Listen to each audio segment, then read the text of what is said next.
at me.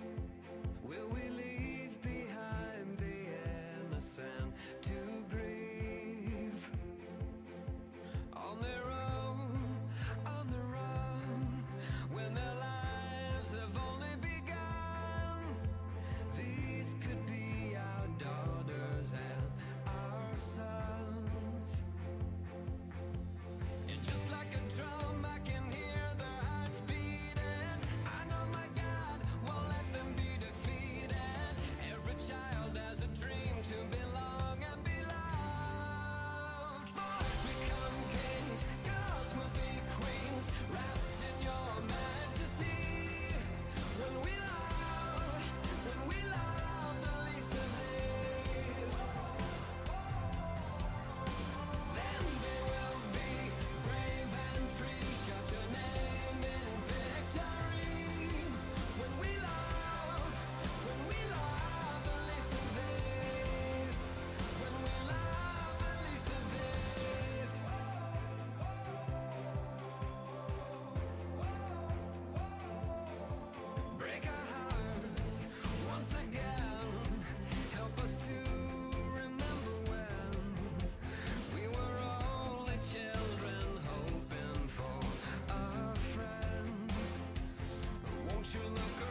Good morning. Welcome to the King's Report for Saturday, January 20th, 2018, 8th year of Chungi, 12th month, and 4th day by the Heavenly Calendar. I'm Tim Elder, here with Ted O'Grady this morning, and for the second king of Cheongguk, Hyung Jin-moon, who is on an overseas mission. That's right. Yes.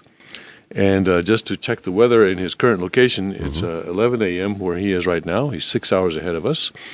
And it's 38 degrees. He has 38 degrees, clouds and sun. And but it looks like he may be getting some rain in about an hour and a half from now. Periods of rain for the remainder of the day, and then also periods of rain tomorrow where he is. So God is blessing him with rain, it looks like. Back at the Cheongguk, it is 28 degrees this morning and clear. And working for times of clouds and sun, but getting up to 46 today. Yeah, it feels quite warm. Yes, down here today. I know 28 degrees for this time of morning is quite mild, isn't it? Couldn't believe it. I was going to put on my tropical T-shirt, my Hawaiian shirt. Yes, but there's a report that in Siberia, apparently it's getting down to minus 88 degrees below zero. Oh my! In Siberia, that is cold.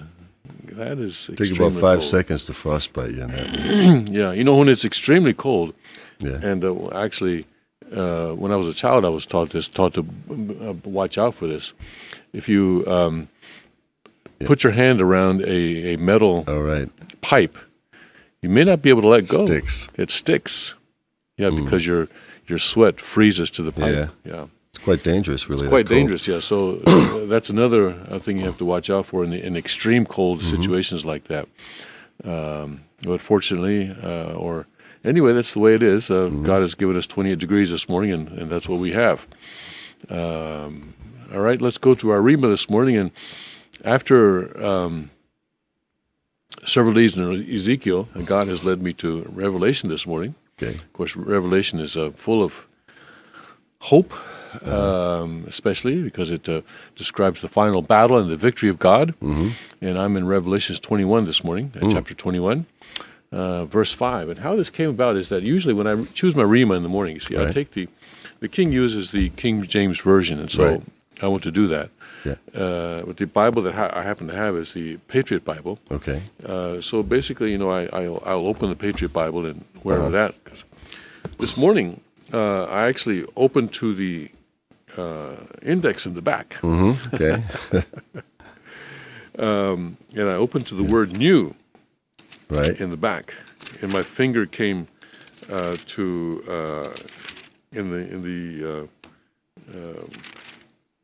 under the word "new." My finger came to Revelations 21:5. There are two verses in Revelations under new. So that is how I came to this Rima. And looking at it online at the King James version of that, and he sat upon the throne and said, "Behold, I make all things new." And he said unto me, "Write, for these words are true and faithful." And because I was led, to the word "new" in the index in the Bible. I make all things new. It's beautiful, isn't it? Yeah. That means, but think about what that means. Everything is going to change. That's true. Because everything that we have now is the result of satanic history, and it comes out of satanic history. Even the language that we have comes out because, as I've mentioned a few times, language is basically a language. For example, English or French or German. It represents the collective experience of the people who use that language. It's true. Yeah, and the reason we have so many different languages in the world is that people were separated and didn't communicate, and they had their own individual experiences, and so they came to call things by different names. Even though God told Adam to name everything in the Garden of Eden. That's true. So some people will take a piece of fruit and call it an apple. Right. Other people will call it a ringo. Other people call it a sagua. Okay. What do people in Brazil call it? It's a massa. See that? Not massa, massa. So you have to have a little nasal sound at the end. But all this is going to change. Everything will be new. All things will be new. God is going to make That's all good things news. new. Yes, but I don't think we really can fully comprehend just how much change that entails. You know, when you look at how fast things are changing in the world today, I sometimes look back over, you know, my life, past 50 years, and how much things have changed during 50 years. And then when I try to project that forward, I realize that amount of change that took place in the past 50 years is going to take place again, that amount of change, but in a much shorter time, maybe 25 years or 20 years or 15 years. So it's really God's providence is moving forward at a blistering speed to make all things new, to make all things new. Are you keeping up, Tim? I'm not. It's a challenge, isn't it? It is a challenge, you know. It's exciting to have something to do, though, isn't it? Yes, it is. But, you know, I keep reminding myself that when I graduated from high school, I had never seen a computer. Nor had I. Nor had you.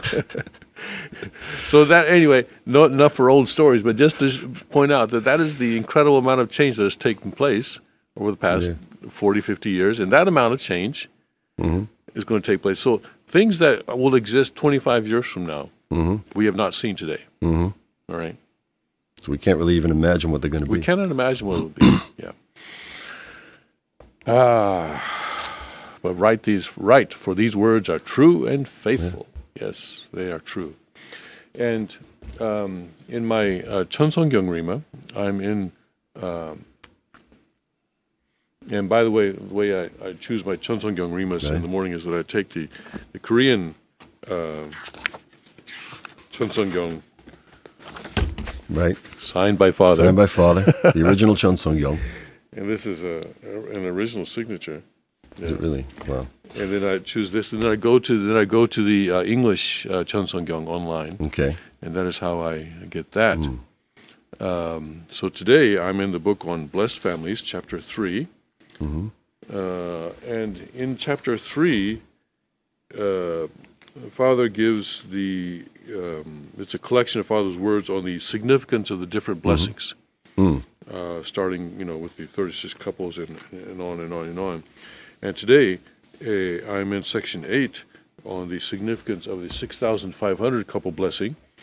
When exactly was that? I don't remember exactly when that was. Is that in... Anyway, it was in the 1980s.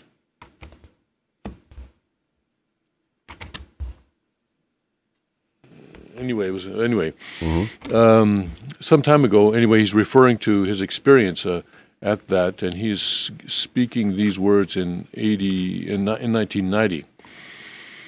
Some time ago, when I set out to hold the Korean-Japanese blessing, Japanese church leaders, including Mr. Kuboki, did not believe it was possible. However, after a week of prompting the leaders, it finally took place. How many thousands of people were there? Since there were 6,500 couples, it follows that well over 10,000 people were participating.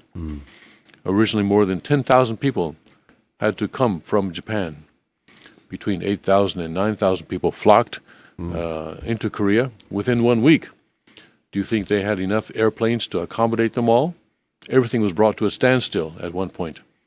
I made sure that no one knew what was going on. The Korean embassy in Japan had to mobilize even their families of their staff, and for 3 days and nights did nothing but stamp passports.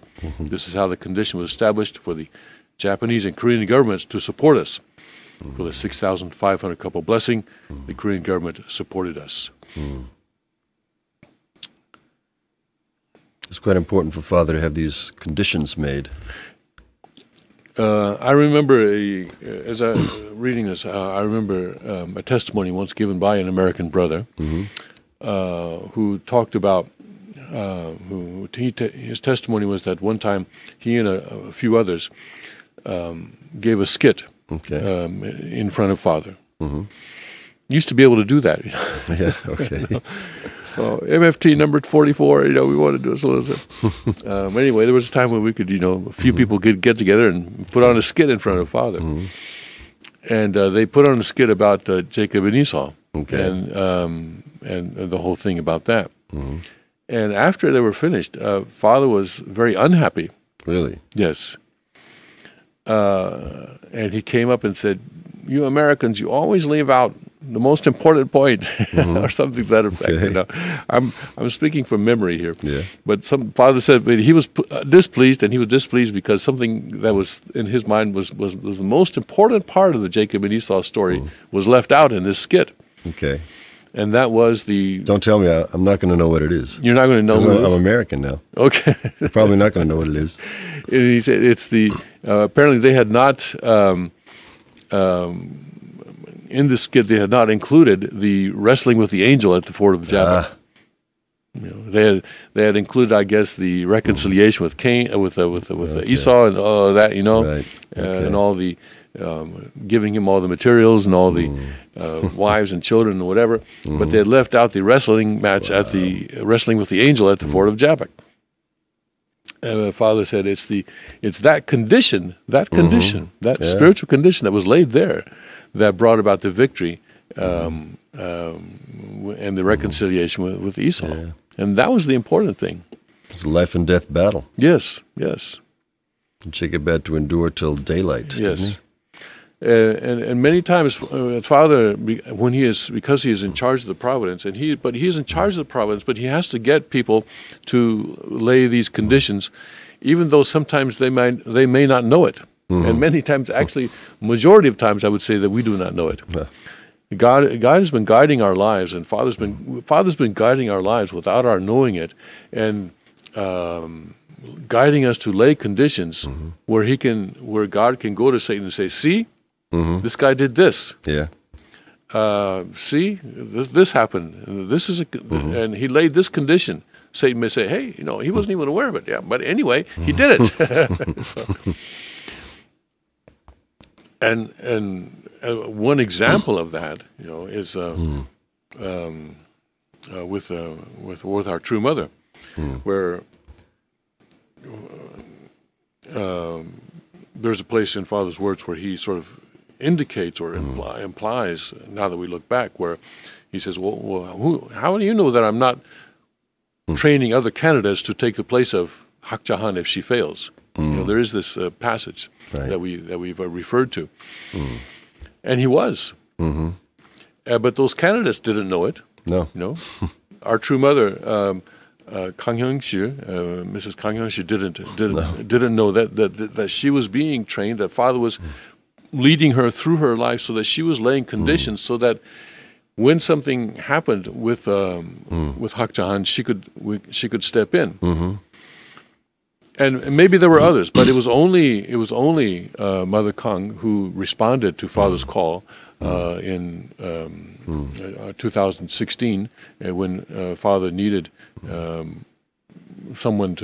needed the new true mother to come to Pennsylvania to perform the role, the responsibility of the true mother. In other words, to testify to Father and to support the second king. And Mother Kang came and she testified to Father. She appeared on the King's Report many times, and every time she would appear, she would testify to Father. Always. Yeah, and she continues to do that. Anytime the Japanese members, just a week or so ago, Japanese members in New Jersey got together and had a meeting with Mother Kang. And what did she do there? She testified to Father. You know. She doesn't say, "Oh, I'm the only begotten daughter." She doesn't say that. I'm the new true mother. Worship me. She doesn't say that. She testifies to Father. And this is the role of the true mother, to testify to Father. And she supports the second king. And so she was laying these conditions, but to put it more precisely, Father was guiding her to lay these conditions, which eventually led up to her being able then to step into the position of true mother when the time came. But that was all, in a sense, it was all Father's doing. And, you know, you and I being here, this is all Father's doing. How did you come here? How is it that, looking back on your life, 50 some years or 50 some years, more right? Than that, or however many years, how is it that those 50 some years guided you to be here with the second king? Was it you? Not really. Yeah, not really. Not at all, I would say. No. Not really. So in the I was willing. yeah, with everyone who is here and with everyone who is in different places throughout the world, you are there because God has guided you to be there so that you can fulfill these responsibilities in God's providence, whether you're in Texas or Alaska or in Europe or in Asia or in Japan or Korea. You are there because God has put you there, and He has been working in your individual life, working not just in your generation either, but in past generations as well. Mm-hmm. It's quite a thought, isn't it? Yes, it's quite a thought. It's quite an amazing thought, and that is how God has been guiding the providence. Of course, we have to fulfill our 5% because in the end. It's like, God builds a brick wall, but He leaves one brick. He leaves out one brick so that we can place it there. And then God can say, oh, look, my son built this wall. But we have to put that one brick there, and that is our portion of responsibility. But the other 99 bricks or however many bricks were laid by God and our true Father. So they're doing the heavy lifting, and we have to do our portion of responsibility by making ourselves humble. I would say even reducing ourselves to nothing before God, so that God can fill us. And Father often spoke about being at the 0 point, so that God can fill us with His Spirit, so that we can accomplish His providence. Yeah. So all things Praise become God. new. Yes, so all things can be made anew. Become new. Yes, new. Totally new. Totally new. This desk will be new. A new vessel. A new vessel. New computer. All things will be made anew. New clothes. Yes. I suspect that in 25 years we will not be using computers like this. We will have little things out there in the air. Yeah, like holograms. Like holograms. You will be a hologram. Rather than having Zoom and Skype, we will be communicating by hologram. I'll bet you that happens. I could just project play this video back in 25 years and see if I'm right. Yeah, I could just project myself over here and eat breakfast at my house. Yes.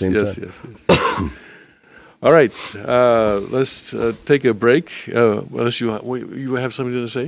I'm sorry, I should give you a chance. No, I just thought about the rimas. You mentioned about getting rimas. I often do rimas just opening the book. Sometimes I get one in my head, like a number. So I get a number. I got John 7:21. Okay. And it's interesting. It's kind of just like last week. It's a real short one. Okay, go ahead. It's Jesus answered, okay? And Jesus answered and said unto them, I have done one work, and ye all marvel. It's just one work is enough for us to just amaze. Marvel. One work is, and it's the context is he drove a demon out of a person. I see. Yeah. I just one thing, and you guys are really blown over by it. Just one thing. Just one thing. Yes. Each and everything that God does is just amazing to us, and it is amazing. That's right. Just one thing. Yes. One thing creates one new thing. Yes. That's the beginning of everything. See. So from 0 to 1, one thing creates a totally new thing. The beginning of everything. That's what Jesus did. Yes, everything that He does creates something new, and it's a new beginning for something, isn't it? Yes. Thank you for that, Tim. Thank you. Thank you, Ted. All right. Are we ready for a break? Let's take a break. Yeah, okay. And we'll be back in a minute. We'll start going through the news. March for Life.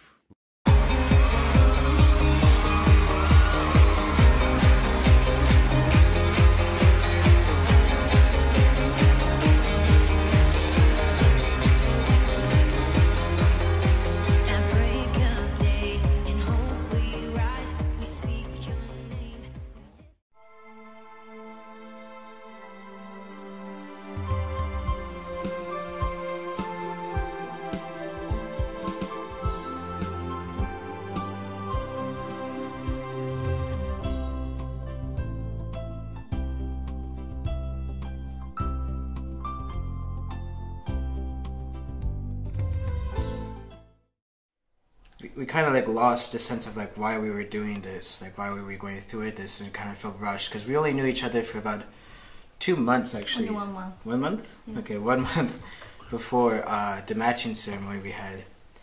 And so yeah, we started having a hard time. And so like for me, like, you know, you get kind of fooled by Hollywood, and I think that's where my biggest trouble was because I didn't know how to be an actual good husband at that time and how to like really work with a woman before. So Hyun really gave me clear direction. Basically, you know, he just said like, you know, you have to be strong, you have to be, you know, confident in yourself and not be so worried about yourself. You have to be confident in who you are, kind of thing. The more I had to wait, the more attacking was getting much more intense, and I was really struggling at the time. So, you know, and you know, I could feel Satan was just trying to attack me, playing with my emotions, making me really complicated and confused. And it got to the point where it turned me very negative about the blessing. So, and that time I knew the way to overcome this situation was, you know, just holding on to God and His words, because I don't think I'll be ever to overcome this situation alone. You know, that time I really felt I really need God by my side. So I started doing conditions, prayer and Rima. And doing that, through that, I really realized, you know, God was really straightforward to me and just, you know, sending these messages to me, you know, telling me to be thankful. I realized, you know, God really wanted this blessing to happen.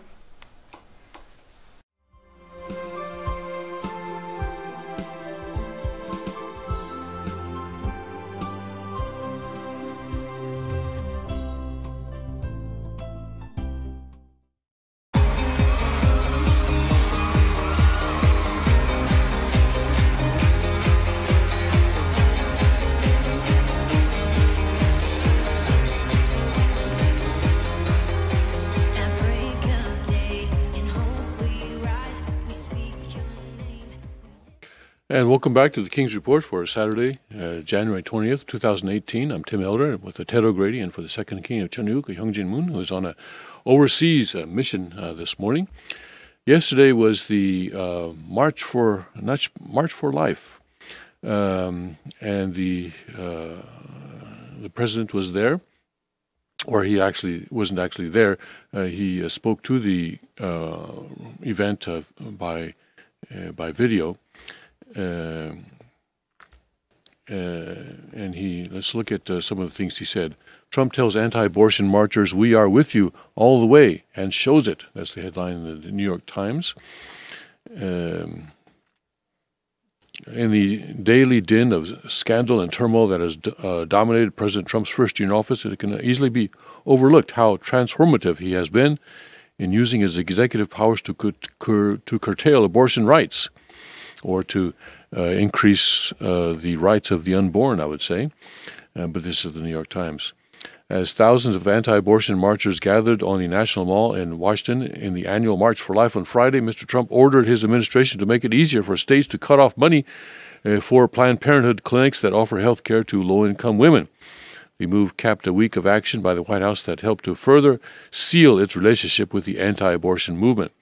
In the last few days, the president has expanded religious freedom protections for healthcare providers who object to performing procedures like abortion and gender reassignment surgery, created a new entity within the Department of Health and Human Services called the Conscience and Religious Freedom Division, ordered the department to more vigorously enforce existing laws that shield people in government-funded programs from violating their religious belief, and declared Monday National Sanctity of Human Life Day. Wow, that's quite a list. That's a list by the New York Times. Awesome. Yeah. "We are with you all the way," Mr. Trump told marchers he had invited to the Rose Garden to mark the occasion. His remarks were broadcast to them all. The first time a president had addressed the annual March to Life on live television. Wow. In the past, they have either recorded messages or phoned in their remarks. The president's enthusiasm did not go unnoticed or unappreciated. He seemed so excited about it, said Jean Mancini, the president of March for Life. I could sort of see it looking up at the Jumbotron. Marjorie Dannenfelser, president of the Susan B. Anthony List, a leading anti-abortion group, said the president's directives amounted to taking a monumental stand. For someone who once described himself as a very pro-choice, Mr. Trump's transformation into a champion of the anti-abortion cause is a remarkable political evolution. Anti-abortion activists said Christian conservative leaders have remained one of his most loyal and deferential constituencies, even as he faced accusations that would have been the undoing of other politicians. This week, as the we'll skip that part. Okay. President Trump has never pretended to be a Bible-banging evangelical, said Penny Young Nance, president of Concerned Women for America, a Christian conservative organization. He is who he is. His policies speak for themselves. So this is how God is using people. Yes. God uses people to further his will and to bring about his kingdom. And you say, well, he's not perfect. Okay, he's not perfect, but God is using him. That is the issue at hand here. And he has evolved, or in Christian terms, he has repented. Yes. All right? And people are allowed to repent. People are allowed to change in Christianity. Yeah. And in fact, people are expected to change in Christianity. That's what Christianity is all about, changing people, helping people to evolve, as the New York Times puts it, or repent, as we put it, so that they change. And everyone can change. Everyone can change. You don't say, well, he said this 40 years ago, therefore he has to be accountable for that today. People can change, and it's their actions. It's their actions that are important. I don't think we want perfect people to be leaders. We don't. Yes. Perfect people like communism. When you get into idealism, right? That's when despotism starts. Yes. You want a person who's humble, a person like Trump who has experience, who is not particularly an evangelical, but he has a moral compass. He has a moral compass. Yes, and he does, and and he's willing to fight. He's willing to keep fighting. Yeah. And be effective. Moral compass and integrity are very important. That's what keeps you on the road, on the path, so that you can repent. And when we repent, there needs to be a mirror where we can see ourselves. Yes. And that mirror is Christ. The Word. Yes, the Word. It's Christ. Christ is the embodiment of the Word. Besides his executive orders, conservatives are celebrating one of the most ambitious efforts ever undertaken by a White House to reshape the federal judiciary. Mr. Trump has appointed judges to appellate courts at a rate faster than any new president. This is the New York Times now. Okay. Since Richard M. Nixon, and the Republican-controlled Senate is working to speed the approval of Mr. Trump's lower-level district court nominees. Abortion rights groups have objected to many of the nominees, as I'm sure they would, as we would expect them to. If they didn't, then we'd know that something was wrong. Mr. Trump's policies could have serious consequences for abortion providers like Planned Parenthood, which has become a target of the Trump administration and the Republican-controlled Congress. The new directive Mr. Trump issued on Friday could prove especially problematic for Planned Parenthood, or especially, what's the opposite of problematic? Whatever that is. Planned Parenthood, wonderful. Planned Parenthood says that 60% of its patients receive Medicaid assistance, and the new rules will make it easier for states to bar Medicaid funding from going to the women's health provider. One of the candidates for governor in Pennsylvania this year is calling for the defunding of Planned Parenthood. We had one of his, Paul Mango, yes, we had one of his people on the King's Report yesterday, and calling for yes, and she made the point that we have that the three things that we have in America is the right to life, liberty, and the pursuit of happiness. Life being the first of those. I thought it was a great interview yesterday, by the way. She was very good. Yes, yes. This is this is part of the Trump administration's commitment to rolling back regulations the Obama administration put out to radically favor abortion, said Charmaine Yost, a spokesman for the Department of Health and Human Services. Dawn Lagunes, executive president for the Planned Parenthood Action Fund, accused the Trump administration and Republicans of circumventing the legislative process. They couldn't get the votes to pass it in Congress, so now they are pushing states to try and block care. It's kind of disingenuous of them. Well, So the left has been doing that for like 50 years. well, that's true. Circumventing the legislative process through Right. judicial tyranny. Yes, and so, but what it says is important. Pushing the states to try and block care. So yes, we want the power to be with the states. Yes, Right. You know, we want this to be done by the states because the states have to stand up.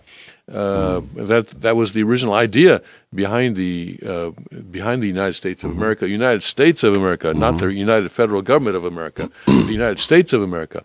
The states have to really step up and take this issue into their hands. I like it better when states do it rather than Congress passing anti-abortion laws. Are you a Southerner, Tim? Am I a Southerner? Yeah. You're from Arkansas? Originally? But I'm a Christian. I'm a devotee of the Cheonryu Constitution. Right, okay. Yes, I know that. It has nothing to do with my Southern roots. It's funny, I got snowed in for a couple of days this week, and so I was watching the old Ken Burns documentary on the Civil War. And it's pretty awesome to watch the Civil War. I mean, 620,000 people killed. Yes. And, really, really a war between brothers. But the issue there was at the end, both sides were believers in Christ, were devout believers in Christ. And the South was fighting for the states' rights in their mind.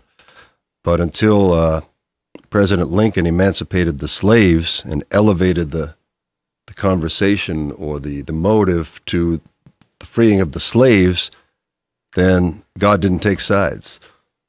So, but the from the Southern point of view, still today, that was a consolidation of federal power that Abraham Lincoln did and enforced, using the federal power and power of the over the states to coerce, finally in the end, just totally destroy by a war of attrition, Sherman's march to the sea, and just totally destroy the South.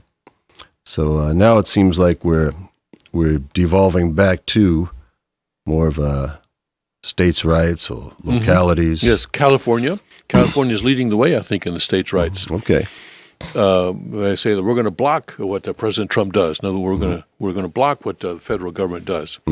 The sanctuary state idea, for example, is a states' rights thing, and they're even if the federal government pulls out of the Paris Agreement, we're going to continue honoring the Paris Agreement. That's another states' rights thing. Right. The federal government can outlaw marijuana, but we're going to legalize it. That's another states' rights thing. So a number of states are sort of going against the federal government on a number of issues. This is a states' rights thing. And in terms of the Civil War, there was not just the President Lincoln, but actually an 1869 Supreme Court decision, which fundamentally changed, in my mind, the very character and nature of the United States of America. What was that? This was a decision in 1869 that involved some bonds, government bonds, and so forth. But but in that decision, the Supreme Court stated that even though there's nothing in the United States Constitution about secession, when you take the Constitution as a totality, and I don't remember the exact language, as a totality, this is a union in perpetuity, I think is the exact language, So in other words, once you enter the room... So you can't secede. Once you enter the room, the door is locked. Okay. It's a one-way door. Once you enter, once you become a member, a state of the United States of America, there is no way out. Okay.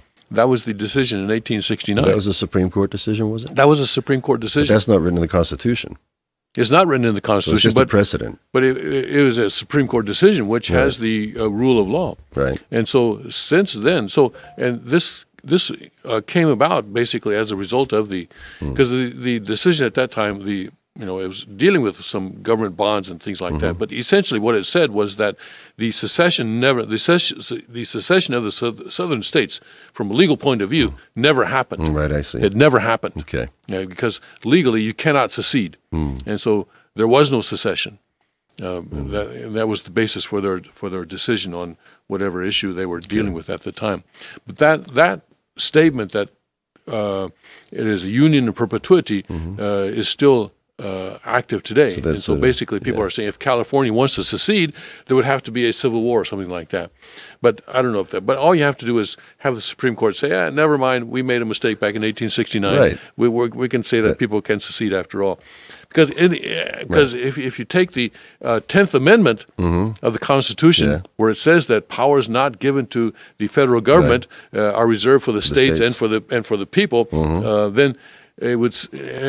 If you take that amendment and say, okay, the Constitution says nothing about secession, therefore secession is a power that is reserved for the states and to the people. Yeah. And this is what the basis for southern states seceding before the Civil War. All right. Yeah, okay. But the Supreme Court sort of blocked that in 1869. Yeah. But they can open it any time again. And now more and more that 10th Amendment seems to be resurrecting, rising from the dead. I can see you're excited about this, Tim. Obviously, it's a passionate issue for you. Well, because I think this is the process by which, it's not necessarily a good thing. I mean, and if a Han mother had not done what she did, if she had not turned against father, this would not be happening. No. But right now, what we're seeing, though, is the devolving of these central powers. Right. Devolving of these central powers. And I think, and I've said to people, look, in the 90s, we saw the Soviet Union collapse. There's nothing that says that the United States cannot collapse in a similar way. Sure. Yeah? Sure. Yeah? It could happen. Of course it could. And so the rise of the 10th Amendment, the rise of states' rights is centering on, primarily on California, but other states as well, Colorado and other places are, even Pennsylvania has legalized medical marijuana, even though the federal government and Jeff Sessions keep saying, no, we're going to put people in jail. That rise of states' rights seems to be a trend that is happening right now. Right. Yeah, where people are demanding sovereignty, and whether on the left or on the right. But there's this flow towards that. It's flow. Well, it's a very good thing, Tim. It's a very healthy thing. Under the circumstances. It is what it is. It is what it is. No, because ultimately the power has to go to the people. And really, in Lincoln's second inaugural, whatever, he says, "Government of the people, by the people, and for the people." That's the Gettysburg Address. Yeah. Yeah, shall not perish from the earth. Right. Yeah, that's the end of the Gettysburg Address, right? 263 words.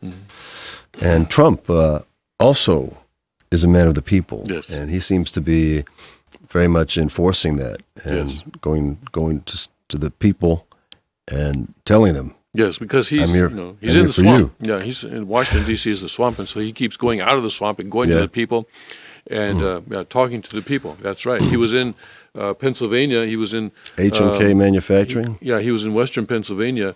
What was it? Yesterday, the day before? A couple of days ago. Day before, yeah. No, I didn't see his speech. I did see it. 25 minutes. Yeah. Was it good? It was great. Yeah. It's Trump. Yeah. He's talking to the working man. Now, let's get back to the Right to Life march just a bit here. Senator Langford spoke at the March for Life, and he said that only China, North Korea, U.S., and 4 other nations allow abortions after 20 weeks. Wow. Senator James Langford, a Republican of Oklahoma, wasn't scheduled to speak at the 45th Annual March for Life event on Friday at the National Mall, but the lawmaker said he wanted to stand with people who are standing for life. Langford was standing to oppose U.S. law that allows late-term abortions. We're one of only 7 countries total that allow abortions after 20 weeks, Langford told Breitbart News. So we're in this elite group with China, North Korea, and Vietnam. Langford said those countries are the worst human rights violators in the world. And even many people who are pro-choice do not want to see late-term abortions of children who are viable, Langford said. The National Park Service does not provide crowd estimates for events like March for Life, What organizers said tens of thousands of people from across the country attended this year's event with the theme, Love Saves Lives. Langford noted how many young people were taking part in the event, which included a rally and then a procession from the National Mall to the steps of the U.S. Supreme Court. Wow. I want to be a part of what this generation is doing, Langford said, not only standing for life, but to be able to stand with those who are standing for life. This is a really joyful moment for a lot of people who are not only expressing their affection for each other, but their affection for children, especially the most vulnerable, Langford said. This is a group of people that say every child should be loved, Langford said. Not coincidentally, the House passed the Born Alive Abortion Survivors Protection Act by a vote of 241 to 183 on Friday. The National Review reported every Republican representative voted in favor of the bill, and all Democrats voted against it, with just 6 exceptions. The last time a similar bill was considered in Congress, the Born Alive Infant Protection Act, which President George W. Bush signed in 2002, it passed both chambers by a voice vote. The March for Life has been held annually in the nation's capital since 1973, when the Supreme Court decision Roe v. Wade made abortion on demand the law of the land. Then again, that's an example, Tim, of a decision that can be reversed easily by a Supreme Court. Yes, test. Well, it can be reversed by the president appointing 1 or 2 more conservative justices to the Supreme Court. Yeah. This Born Alive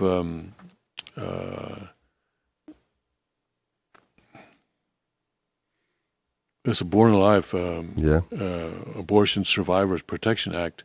If we can get what that's about, this is a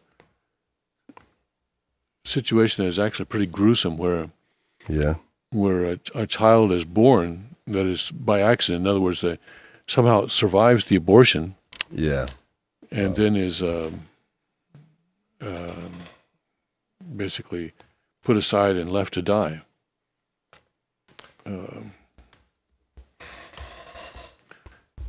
That's pretty gruesome. It's very gruesome. Pretty gruesome, and it's murder. It's murder. We already have laws against murder, and I don't understand why we need another law when already we have the law against murder. But certainly, even under existing law, if a child is alive outside the womb, then it should be covered by the Bill of Rights. It should be covered by the U.S. Constitution and by the Bill of Rights. But somehow that's not happening. All right, let's take a break, and we'll come back with more news from a Chandriga perspective right after this message.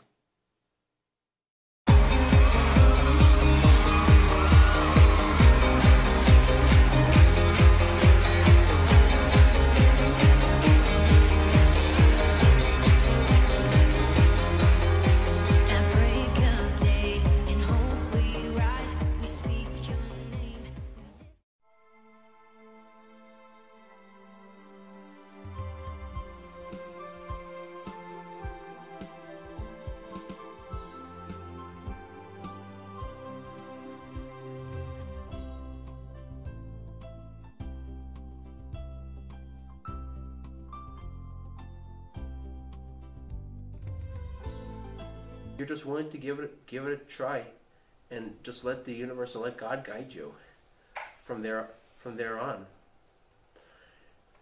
And then it was not after 2 or a couple more trips with each other that we decided that this could work out actually. There was this really clear voice that came to me like in that moment, where it was just saying like, well, Marshall hasn't rejected you, or Marshall sees you for who you are. And I kind of just like, I kind of had me dumbfounded for a moment. I kind of just sat there, and I'm like, I started getting really choked up actually, and I'm like, oh my God. I'm like, and it was like that, in that moment, I like realized that everything that I've been praying for in terms of like having a man in my life, or like everything that I've been praying for God to have in a spouse, like I realized that all those qualities were in Marshall, and it was a really, really deep realization. And then I'm like, oh my God, everything I was getting frustrated about earlier and all that short temper means nothing anymore, because I realize now, like, it took some sifting through, but I mean, like, I see now that this is really the man that God wants me, and the man that God sent to answer all my prayers. And from there on, I'm like, okay, that's it. Nothing else really matters. I don't care what he does. This I know is from God, and this I know is for real. So I can't turn my back on this now. And that was, for me, the moment that really sealed the deal in my heart. And then shortly after was when Marshall got the phone call.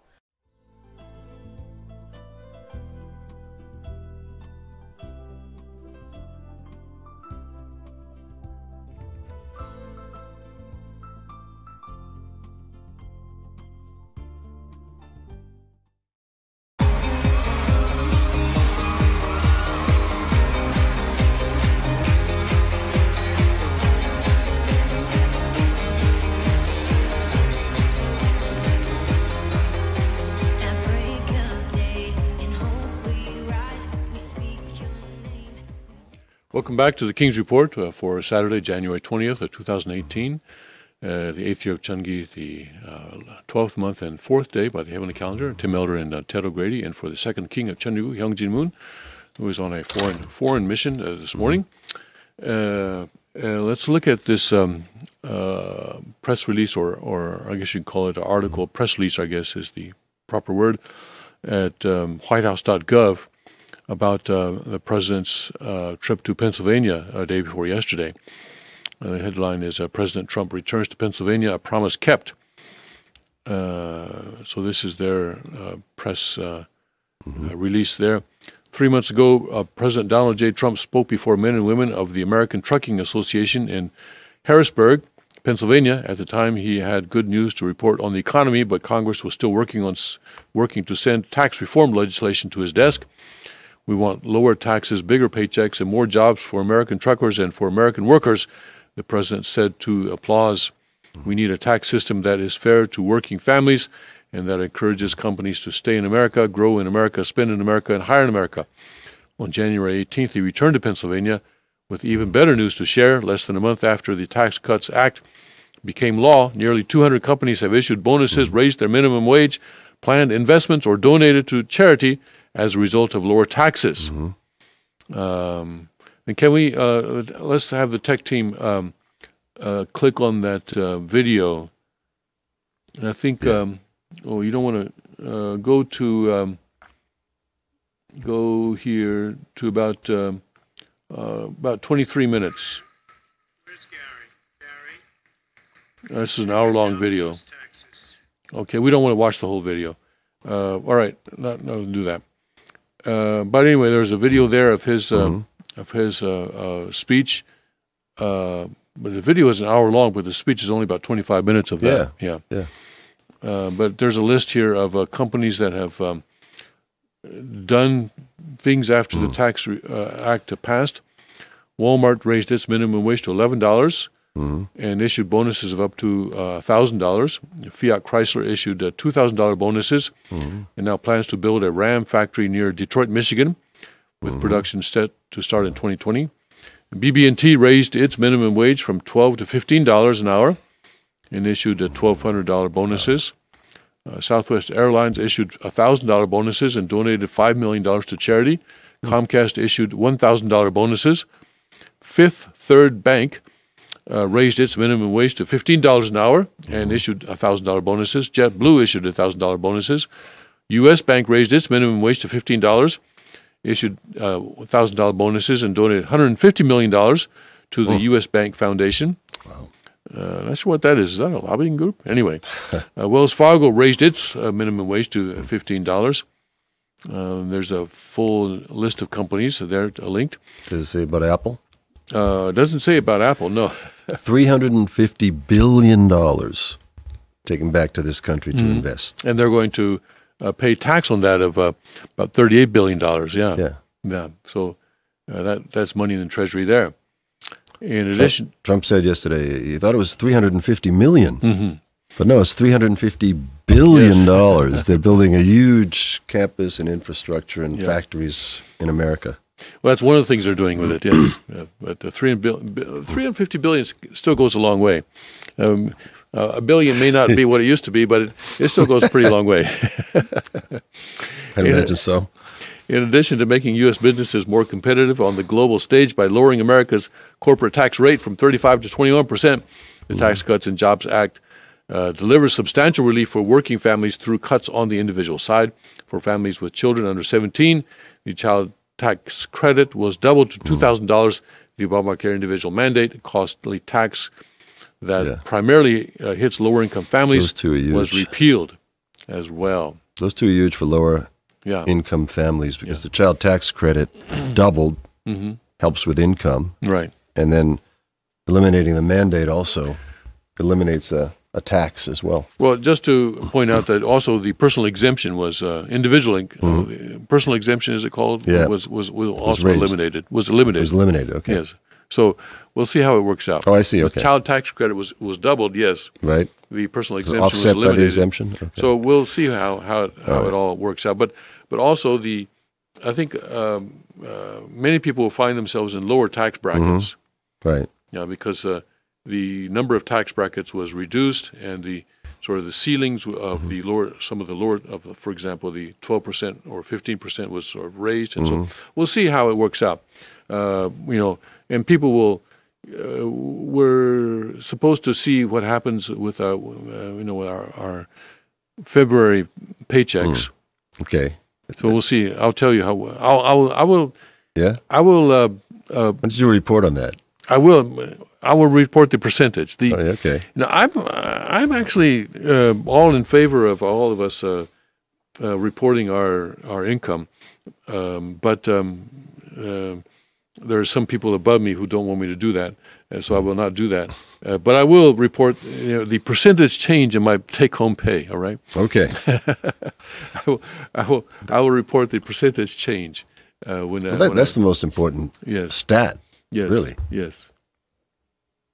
So February is the big month. Everyone's waiting to see. Yes. what the paycheck will look like, right? Trump talked about that a couple days ago. We'll see what happens. By the way, he talked about $6.9 trillion added to the stock market. $6.9 trillion. Yes, we 40%. We can get into that. At some point, we're going to have to talk about the government shutdown, but we're so excited about other stuff that we're not getting there. Did they shut down? Yes, they did. Okay. Yes. Let's see. Where was it? There was the stock market. Oh yeah, here it is. Stock market 31% gain during Trump, best since FDR. Value grows by 6.9 trillion. Trump first president in 45 years to speak at pro-life march. Okay, so those are the headlines for Trump this morning. Trump made a joke yesterday with the other day with one of the workers. He said he went back to his wife. Said, "Hey, my 401k is up 42%," and she said, "Dear, you've become such a great investor." It's like the tide is lifting everyone up, right? Yes, the tide is lifting all boats. The tide is high. The tide is lifting all boats. But as Warren Buffett said, it's when the tide goes out that you know who's been swimming without any bathing suit. So watch out. Keep your bathing suits on, because the tide will go out. Tide will go out. And so this is the thing. We talk about how the economy is doing so great and great and great, but we're still on the edge of a cliff. Yeah. We're still on the edge of a 20 trillion or 21 trillion, or actually, when you include other derivatives and so forth, actually no one really knows. Are we into what's the next one up? Quadrillion? Yes. I believe a trillion and then be quadrillion. Are we into quadrillion yet? No, probably yes. not. That'd be 1,000 trillion, right? Yes. Including derivatives and everything. Yes. So everything could come, all the bubbles, there are various bubbles that could burst at any time. The stock market, some time ago they were saying that the valuation is the highest it's ever been since 1900, and it's still going up. So it's kind of crazy. It's kind of crazy. It's kind of unless something happens to really back up this rise. In other words, the stock market goes up because people think that they can always find another fool who will purchase it for an even higher price than they purchased it for. But I mean, it doesn't have. It's an indicator of economic growth. It's a psychological indicator as well, right? People feel confident. It's an indicator of something. Usually people say that the stock market projects what's going to happen 6 months from now, and that's sort of the rule of thumb that people go by. But crashes happen. Crashes happen, and they happen when everybody is euphoric, right? That's when it's actually most dangerous. Right. Anyway, that's it's like I say, it's important to keep in mind that we have all these bubbles, the real estate bubble, the stock market is a bubble, the bond, the federal debt, and now the government has shut down. Well, we can see whether it's actually shut down or not in a minute, but so things could unravel very, very quickly, and when they start to unravel, human nature, is that when things are going up, human nature is to assume that they will go up forever. Right. But when they start going down, the same human nature says things are going to keep on going down forever, and I better get out of here as quickly as I can. Start jumping ship, right? Yes. So human nature creates these very dangerous situations. But I mean, aren't there some checks that there weren't at the 29 crash? For example, buying stock on margin. Now it's like 50%, but at the time of the 29 crash, it was like 10% or 5%, or just write it on a piece of paper. And also, isn't it the case that most of this money is invested with fund managers, like for 401ks and big institutions, as opposed to individual fly-by-night investors? There's still it's true that the stock market has matured since 1929, but we've had crashes in the in the 80s and even after in the 2000s where the stock market can lose a huge amount of its value overnight or just over a few days, and so that kind of thing can happen at any time. Yeah, and it is people keep saying it's overvalued. But it's still overvalued means that the stock is does not reflect the actual value of the company that it represents. Right. So if the company grows to the point where it can justify that value, then okay, then the price can keep going up without significant danger. But when it's hugely overvalued, when a company is only worth $1 million, but its market capitalization is something like many times that, then you have a problem. Let's go to the government shutdown. Okay. Let's the main headline on Drudge this morning is shutdown 2018. The government has been shut down before a number of times. Sometimes it only lasts a day or two, sometimes just a weekend. Okay. But this time it may last a little bit longer. House passed a bill to avoid a government shutdown. Sinks in the Senate as funding deadline passes. This is on CNBC. House passed stopgap bill that would avoid a government shutdown fizzled out in the Senate late Friday night, leaving Congress negotiating frantically as the midnight deadline to fund the government passed. The measure failed in a procedural vote by a 50-49 margin. 5 Democrats had backed it, 4 Republicans opposed it. So did Majority Leader Mitch McConnell for procedural reasons. So we had the people say that the Republicans control both houses of Congress, and this bill was actually supported by a majority of the Senate. Okay, but it failed to pass. Why? Because in the Senate you have something called cloture. Okay. Because in the Senate, the rules of the Senate are that any senator can speak for as long as he wants. Okay. That's called a filibuster if you just continue speaking in order to block the legislation. But if 60 senators vote to end debate, then that stops the man or woman from speaking any longer. So in actuality, in the Senate, in order to get anything passed, you have to have 60 votes, not 50. Oh, you do? Yeah, you have to have 60 votes. Okay. And that's the rule in the Senate. In the Senate, in the House, it's just majority vote, right? Yes. Okay. So this measure, although it had a majority of senators supporting it, it still failed to pass because you have to have 60 votes in the Senate. Okay. And this is the point that Democrats say, oh, you know, Republicans control both houses of Congress, but they still can't get this through. Yeah, because there have to be 60 votes. And this is the point that the CNN reporter tried to say in the White House news conference yesterday. He was embarrassed when White House guy said, well, don't you know that there have to be 60 votes in the Senate? Aren't you aware of that? So anyway, so it was supported 50 to 49, but it failed to pass because it did not reach that 60-vote level. As nearly all Democrats and some Republicans opposed the measure that failed to work its way through Congress on Friday, lawmakers saw government funding lapse, at least temporarily. The proposal that failed in the Senate would have funded the government through February 16th and reauthorized the popular child health insurance program for 6 years. As the vote remained open into early Saturday morning, several bipartisan senators appeared to confer about a way forward.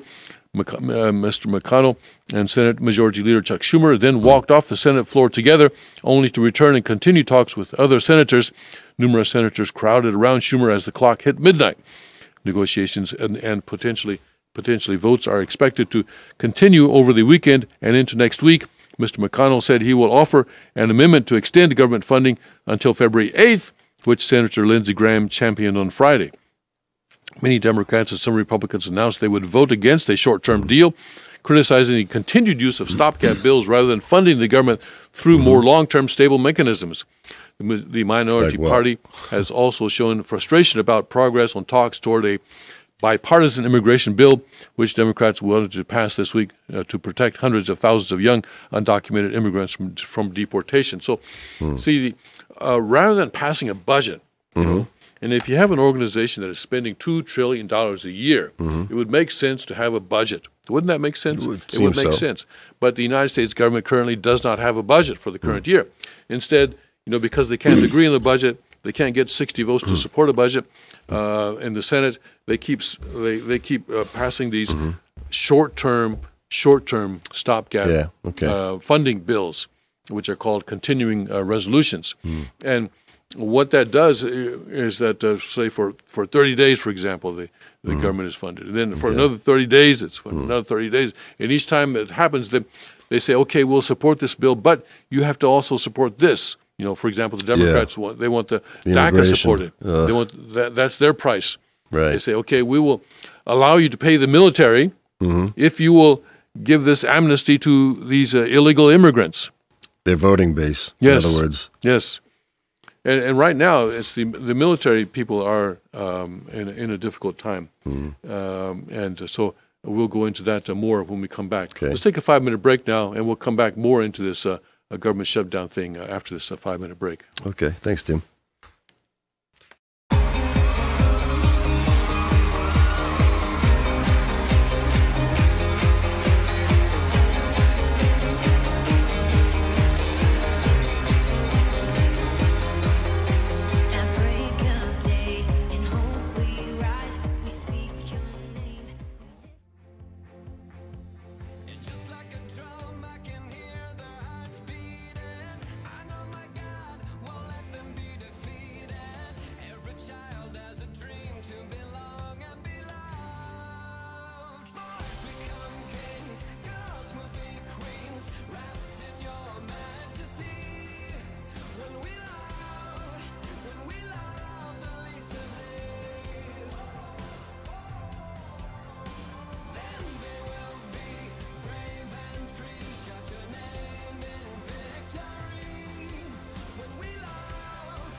Welcome back to the King's Report for Saturday, January 20th, 2018. Tim Elder and Ted O'Grady in for the second king of Chunuk, Hyung Jin-moon, who is on a overseas trip right now. And we're looking at the government shutdown that occurred last night. Jim Mattis, the Secretary of Defense, has said yesterday that the shutdown would have serious ramifications for the U.S. military. Let's look at that by Jamie McIntyre of the Washington Examiner. Defense Secretary Jim Mattis warned Friday that even a partial government shutdown would severely impact the U.S. military's maintenance, training, and intelligence operations. And remember, though, that the shutdown doesn't really come into effect until Monday. Of course, there are some things that's affecting even now, but the main impact will be on Monday if it lasts that long. During a question and answer session Friday, Mattis was asked if the shutdown would have serious ramifications for the U.S. military. Yes, he replied, and then rattled off several examples. I will tell you that our maintenance activity will probably pretty much shut down, Mattis said. We do a lot of intelligence operations around the world, and they cost money. Those obviously would stop, he said. And I will tell you, training for almost our entire reserve forces will stop. And you must understand the critical importance of our reserves. They are the only shock absorber we have. Mattis said 50% of the Defense Department's civilian workforce would have to be furloughed, including people who handle projects that keep me at the top of my game. But Mattis warned the biggest impact may be psychological. It's got a huge morale impact, he said. How long can you keep good people around when something like this happens is always a question that has to hover in the back of my mind. During his prepared remarks, in which he outlined the Pentagon's new national defense strategy, Mattis repeated a line he has used many times before about the damaging impact of federal spending caps. As hard as the last 16 years of war have been, no enemy in the field has done more to harm the readiness of the U.S. military than the combined impact of the Budget Control Act's defense spending caps and 9 of the last 10 years operating under continuing resolutions, wasting copious amounts of precious taxpayer dollars. As I stand here this morning watching the news off the Hill, we're on the verge of a government shutdown, or at best, yet another debilitating continuing resolution, Mattis said. We need Congress back in the driver's seat of budget decisions, not the spectator's seat of the Budget Control Act's indiscriminate and automatic cuts. So what he's talking about here, first of all, let's look at continuing resolutions in the Wikipedia, is an appropriations bill that appropriates money to specific federal government departments, agencies, and programs. The money provides funding for operations, personnel, equipment, and activities. Regular appropriations bills are passed annually, with the funding they provide covering one fiscal year. And the fiscal year goes from October 1 to September 30th of the following year.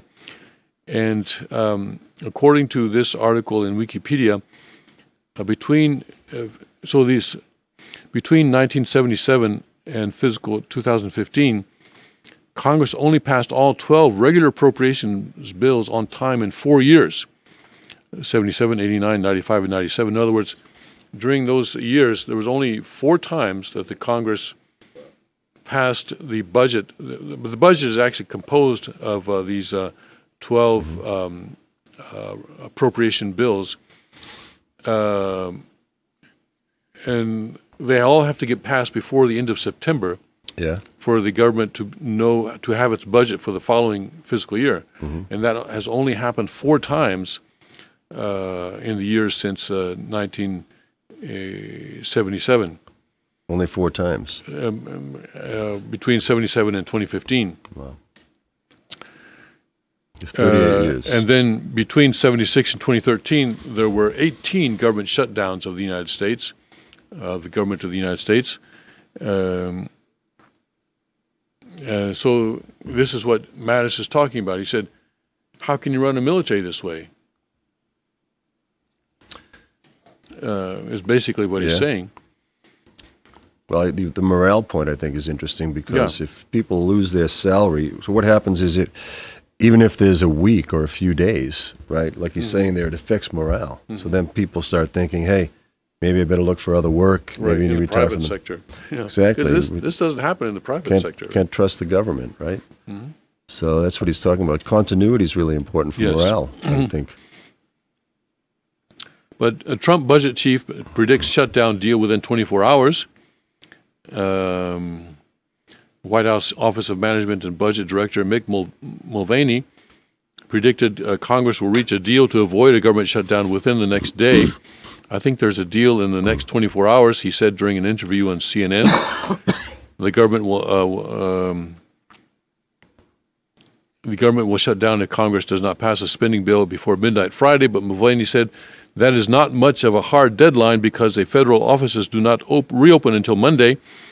I look at it more in terms of what gets done before offices are supposed to open on Monday, he said, and I think you're going to see a deal. We'll see. Today and tomorrow, we hope that something can be done. The budget chief said President Trump would not leave Washington for his planned weekend trip to South Florida until the spending deadlock is broken. He's not leaving until this is finished, Mulvaney told reporters after his CNN appearance. The White House has voiced optimism about the prospects of averting a shutdown, but of course that was not averted. Trump hailed as excellent meeting with Senate Minority Leader Charles Schumer earlier Friday and declared progress. Schumer, however, sounded less optimistic, saying the two sides still have a good number of disagreements on immigration and spending, even though progress has been made. So Schumer keeps bringing up the immigration. Immigration, yeah. We're going to shut down the military if necessary in order to get amnesty for these illegal immigrants. Okay. He wants to shut down maintenance, shut down the reserves, Right. shut down, the morale of the military, all for the sake of these illegal immigrants. This is basically what is happening here. Democratic Party's fighting for their survival, Tim. Well, they don't seem willing to make any fundamental changes. I mean, they're going to appeal to absolutely Middle not. America. Right, so right, the right, only right. strategy they have is to open the borders so that people can come in who need government services, and they will vote Democrat. Yes. 90% of them will vote Democrat. Yes. So the best strategy to save the country is seal the southern border, get a wall built, Yes. and, Trump will deal with DACA. Trump has a heart. He's going to do it correctly. He's going to do it compassionately. But it's all leverage, isn't it? Yes, it is. Horse trading, right? It is leverage, and Schumer thinks that he has leverage. Reuters says the U.S. government shutdown begins as spending bill fails the Senate. U.S. government shut down at midnight after that happened. Most Democrats oppose the bill. Let's see what is actually happening. Until a funding deal is worked out, scores of federal agencies across the country will be unable to operate. Hundreds of thousands of non-essential federal workers will be put on temporary unpaid leave. Trump immediately moved to blame the Democrats. Tonight, they put politics above our national security, military families, vulnerable children, and our country's ability to serve all Americans, the White House said in a statement. We will not negotiate the status of unlawful immigrants while the Democrats hold our lawful citizens hostage over their reckless demands. This is the behavior of obstructionist losers, not legislators. In return, Schumer pointed the finger directly at Trump. Legislators. It's almost as if you were rooting for a shutdown, and now we'll have one and the blame should crash entirely on President Trump's shoulders, he said. And Democratic and Republican leaders agreed to reopen negotiations on Saturday and said they were committed to getting a quick agreement. But both sides may now be even less willing to make concessions because a political defeat on the issue could be costly, especially with the control of Congress up for grabs at midterm elections later this year. The Republican-controlled House of Representatives passed a stopgap funding measure on Thursday, but Republicans then needed the support of at least 10 Democrats. In other words, you had to get 60 votes, to get to 60.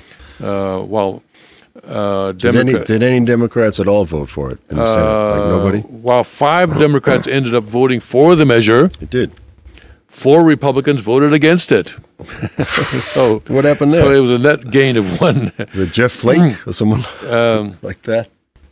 Or was it No, I think The other, the libertarian, Rand Paul, maybe. May have been Rand Paul. Yes. Excuse me. I don't see the list of people voting for and against on this. Yeah. By the way, Tim, have you ever seen The Apprentice when Donald Trump was doing it? Did you ever watch that? Well, let's focus. No, this is relevant. Focus. This is Okay, relevant. all right. Keep it relevant. So Keep it this relevant. is very short and very relevant. So All right. Trump would send these guys out on tasks, right? Mm-hmm. And then he'd come in and they'd give reports on their task, right? And the winners or losers on the team. Mm-hmm. And always the big issue for Trump was, I remember him, pointing at someone saying, and this guy's trying to tell Trump why he's a good candidate and why it didn't go so well. There was this reason. And Trump just would look at him, but you lose. You always lose. But you lost 3, you lose. You're fired. Yes, okay. Thank you. Yes, I do remember. I did watch The Apprentice many times. McConnell said he would seek over the weekend a new funding bill that covered the federal government through February 8th. That's the original idea was to fund it through February 16th. Now they're cutting it back to February 8th. It's like 2 weeks. This is the thing with the continuing resolutions. You don't have a budget for the year. Yeah, and they have to vote again. Well, they'll keep voting until they finally get something. I mean, we'll have to vote February 8th again. Yeah, that's right. That's right. They'll have to go through this whole thing again on February 8th. What if some guy gets up there and wants to filibuster for 24 hours? And then they have to have 60 votes to shut him down. Which they don't have. They might have that, though. And they might have that, yes. In that case, shut this guy up. Let's see. Despite the formal shutdown, essential employees who deal with the public safety and national security will keep working. That includes more than 1.3 million people on active duty in the military who will be required to work but will not be paid until funding is renewed or handled with separate legislation. Wow. Although past government shutdowns have done little lasting damage to the U.S. economy, they can rattle financial markets and undermine the United States' reputation abroad. This impasse follows a month-long struggle in Congress. So now the military people are working for free. Really? Yes. Wow. Will be required to work but will not be paid. They'll get paid eventually. I guess that's the thing. They'll get paid eventually. But in the meantime, it's still not... I've experienced situations where my salary was delayed and I got it eventually, but still, you feel like you're working for free. Technically, you're not, but still, you feel that way. It's not a very good morale thing. Not a good feeling, is it? Not a good thing. It's not a Especially good in the thing. military. What if you're in Afghanistan or someplace like that? Yes. And you're worried about your family at home. Your wife's at home with the kids and not getting paid. Mm-hmm. That'd be a worry for the guys in the field, I would think. So with this shutdown, the White House is optimistic about a deal, but I'm not so optimistic. And I think that maybe now is the time for the private sector to start stepping up and saying, what can we do? What functions of the government, since the government is shut down, what functions of the government can we take over? Right. I think that would be a good thing for the private sector to start doing right now. Well, that can start on the local and state level. That's where it should start. Yes. Find people who are affected, and start helping those people so that when the government starts back up, those people say, well, maybe I shouldn't go back to the government. Maybe I can find help in other places. That would be good if that could happen. I don't know how it can happen, but I think in every area it would be good for us to find people that we can help while this shutdown is going on. Especially, I would think the military people. If we can find military people that we can help get over this, because if they're not going to, it's the 20th. I'm not sure when their next paycheck is, but if their paycheck is delayed in any way, help them to get over this hump, this gap in their funding and their gap in their paycheck. You can donate to the VFWs. Yes, or a lot of military people are on food stamps already. Yeah. A lot of military people rely on food banks already because their pay does not support their families. I heard there's still a high suicide rate among vets, like 22 a day. I don't know if it's still that high. Now veterans is another issue, and that's also a very important issue. PTSD. But active duty military is an extremely important issue. All right, let's take a break, and we'll come back with more news from a Cheongguk perspective after this.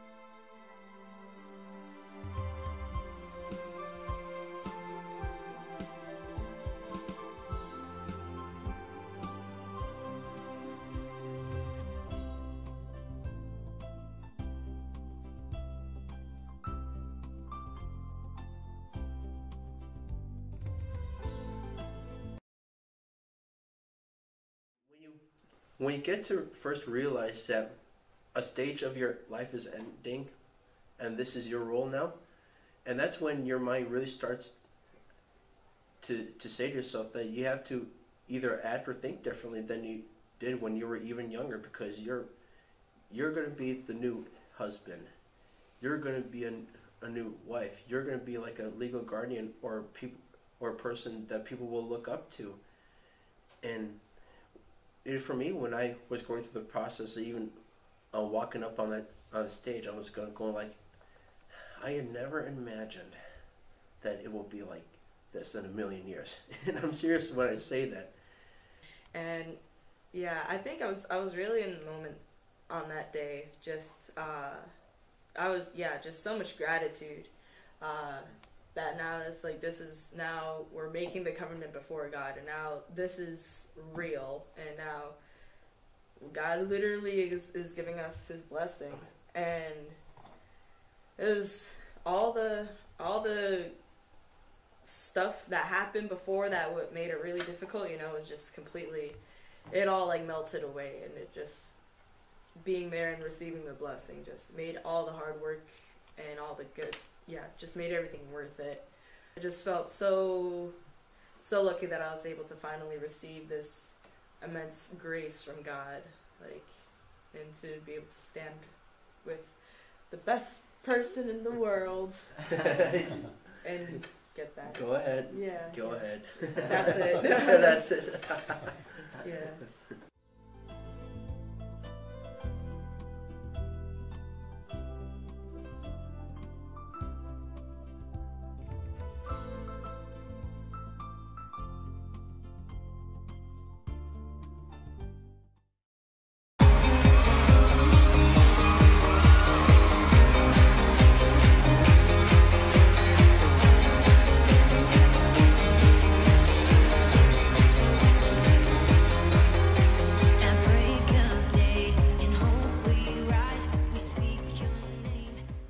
Welcome back to the King's Report for Saturday, January 20th, 2018. Warming up, so it feels like July. It's tropical. Yes, keeps trying to say July, but it's January. January 20th, 2018. I'm Tim Elder with Ted O'Grady, and for the second King of Cheongguk, Hyung Jin Moon. And let's look at some of the other headlines that we have on these sites. Sure. Fans gush over Ivanka, quote, future president, unquote. That would be interesting. Where was that? We'll look at that in just a minute. Let's go through the headlines first. NSA deleted data on Bush-era snooping. Neighbor charged with assault on Rand Paul. That's good. Texas shatters record for winter electricity use. Monique calls for boycott of Netflix for gender and color bias. Flu season gets worse. We were talking about that a little bit yesterday. Yeah. And, so here, this is my... That's your antidote? My antidote. This is my vinegar solution, which is working quite well, actually. Now, what is the solution there? Is it apple cider vinegar? I guess it's apple cider vinegar. Is it sort of diluted with some water, or is it straight? No. I would take it straight. Is it neat, as you say in the UK? It's diluted. It's a very mild solution of vinegar, but it's working quite well. It's very good, isn't it? Yes. Another child suffers hallucinations from Tamiflu, heard devil's voice in her ear.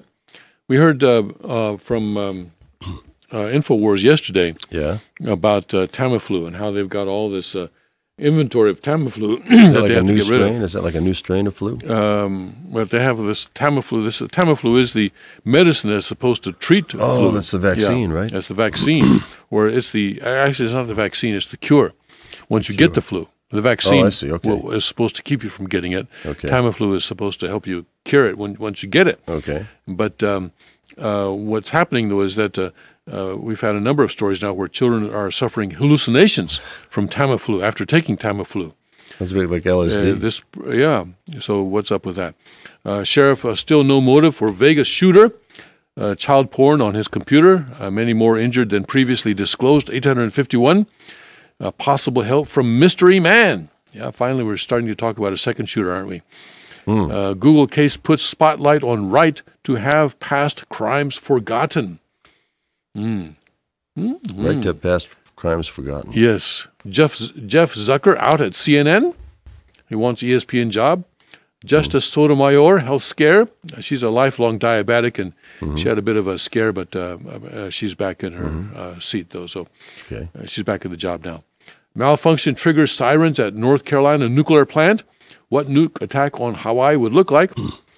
And the stock market, best since FDR. We've done that. More Dems vote for impeachment. Of course. No, the stock market is too high. Impeach him. Are they voting again for impeachment? Are they having a vote? Well, we can look at that later if you like. Paper Elizabeth Warren, heritage troubles grow. Her claim that she's... we should look at that one. We need a bit of humor this morning. Yeah. Tribes want her to apologize. Allies worry over stubborn unwillingness to address the issue. Britain's first sex doll brothel opens. Where? Which town? Do we need to know? Yeah. Michael Phelps, extremely thankful I did not take my life. Was he suicidal? I don't know. Video fans panic during violent brawl at a New York City hip-hop concert. First black woman assigned to space station yanked from mission. Google ends fact check. I guess it didn't work out. Facebook to rank news sources. Socials accelerate removals of hate speech. Judge interrupts jury, says God told him, defendant not guilty. We'll have to go into that one. I can't wait for that one. The judge said yes, God told him. God told him the defendant is not guilty. So you override the jury then? Where did this happen? It wasn't in England, was it? Oh, that's where the Texas. That's where the sex doll brothel is. Yes. Did you find out what town that is? No, I'm not going to look at that. Texas judge interrupts jury. We don't need to advertise them. I don't know if it's a north or south. I want to know if it's a Midland thing or if it's a London thing. On your own time. On your own time. A state district judge on Como County in Texas said God told him to intervene in jury deliberations to sway jurors to return a not guilty verdict in the trial of a Buddha woman accused of trafficking a teen girl for sex. Judge Jack Robeson apologized to jurors for the interruption, but defended his actions by telling them, quote, when God tells me I got to do something, I got to do it, unquote, according to the Herald Zeitung in New Braunfels. What? Is this in Texas? The headline says Texas. Yeah. The jury went against the judge's wishes, finding Gloria against God, apparently. Gloria Romero Perez guilty of continuous trafficking of a person and later sentenced her to 25 years in prison. They found her not guilty of a separate charge of sale of or purchase of a child. Robeson, who also presides in Hayes and Caldwell counties, did not respond to a message left with his court coordinator, Steve Thomas, who said the case is still pending. Robeson is scheduled to return to the bench in Como County on January 31. The Herald Zeitung reported that Robeson recused himself before the trial sentencing phase and was replaced by Judge Gary Steele. The defendant's attorney asked for a mistrial but was denied. Robeson's actions could trigger an investigation from the State Commission on Judicial Conduct, which has disciplined Robeson in the past. Apparently this wasn't the first time God spoke to him. And this kind of thing, I'm not, I'm not poo-pooing spiritual experiences or anything like that. But in this kind of a case, you got to ask which God is speaking to him. Is it a big G or a small G? I think it's a lowercase G here. I think it's someone in the spirit world is playing games with him, because that happens too. Just because someone, hey, God spoke to me, doesn't mean that the big G God spoke to you. All right, Right. because the big G God does not go against the principle. That's true. Yeah, and here the jurors found the lady guilty Yeah. of sex trafficking, but he says, "Hey, God told me that you got to find her not guilty." That gives me some indication that maybe this was not the big G guy. It's possible. So anyway, there's a person, and pretty sure God would not interfere in a person's portion of responsibility as a judge, which is to be dispassionate, and you cannot just, especially in the Chunyu Constitution, God will not go against the Chunyu Constitution, right? Chunyu Constitution, trial is by jury, and so you cannot have a judge interrupting like this and saying, "Hey, God told me to tell you that this guy is not guilty." It's not the case in Chunyu Constitution? Well, if that happened, the jurors should probably do what this jury did and say, she's guilty. Okay. I don't know who you're talking to. Maybe you've been taking some Tamiflu. Sorry. Let's look at these hallucinations in Tamiflu. Yeah. Since that subject. I want to see that Elizabeth Warren article. Yeah. Let's look at the Tamiflu article first. What happened? Oh yeah, okay. Okay. Another child. Nothing about judges, but another child. And this actually is also in Texas. So I don't know. Maybe it is related. I don't know. love Texas. Yeah. Another case of rare side effect. Okay. In Dallas, more families have come forward with stories about frightening side effects in children who take Tamiflu. Really? CBS 11 first broke the news of a 6-year-old Allen girl who tried to jump out of a window after taking the anti-influenza drug. Wow. She is now back to normal, but her family wasn't alone. But Lindsay Ellis of Indianapolis was a healthy 11-year-old before she had the flu last year, when she began hallucinating bugs on her body and the devil's voice in her ear. Oh my gosh. It literally reminded me of a scary movie at that time, like, "Is my daughter possessed?" said her father, Charles Ellis. "What is really going on?" Ellis says doctors believe it was a reaction to Tamiflu. About day 3, she started acting loopy, he says. Yeah. Lindsay was hospitalized for nearly 2 months, had a feeding tube, and was incoherent and unable to move her hands or feet for several weeks. Wow. Not knowing if my daughter was going to make it from day to day because the doctors were telling me, I don't know what to do, he says. It was horrific for anyone involved in it who came to see her. A year later, she still suffers tremors. Ellis, like the other families we have heard from, wants more transparency when it comes to Tamiflu. Better labeling on the packaging and warnings from doctors who prescribe it is something Japan took a step further. They banned Tamiflu for use age 10 to 19 in 2007 after several dozen instances of neuropsychiatric events. A spokesman for manufacturer Genentech sent CBS 11 the following statement: neuropsychiatric events have been reported during administration of Tamiflu in patients with influenza, especially children and adolescents. These events are also experienced by patients with influenza without Tamiflu administration. Patients should be closely monitored for behavioral changes, and the benefits and risks of continued treatment with Tamiflu should be carefully evaluated for each patient. The FDA has listed 559 cases of hallucinations from Tamiflu since 2009. How many cases have they listed for hallucinations from mild apple cider vinegar solution? That's what I want to know. Have you had any hallucinations, Tim? Well, let's try it right now. Oh! What did you see?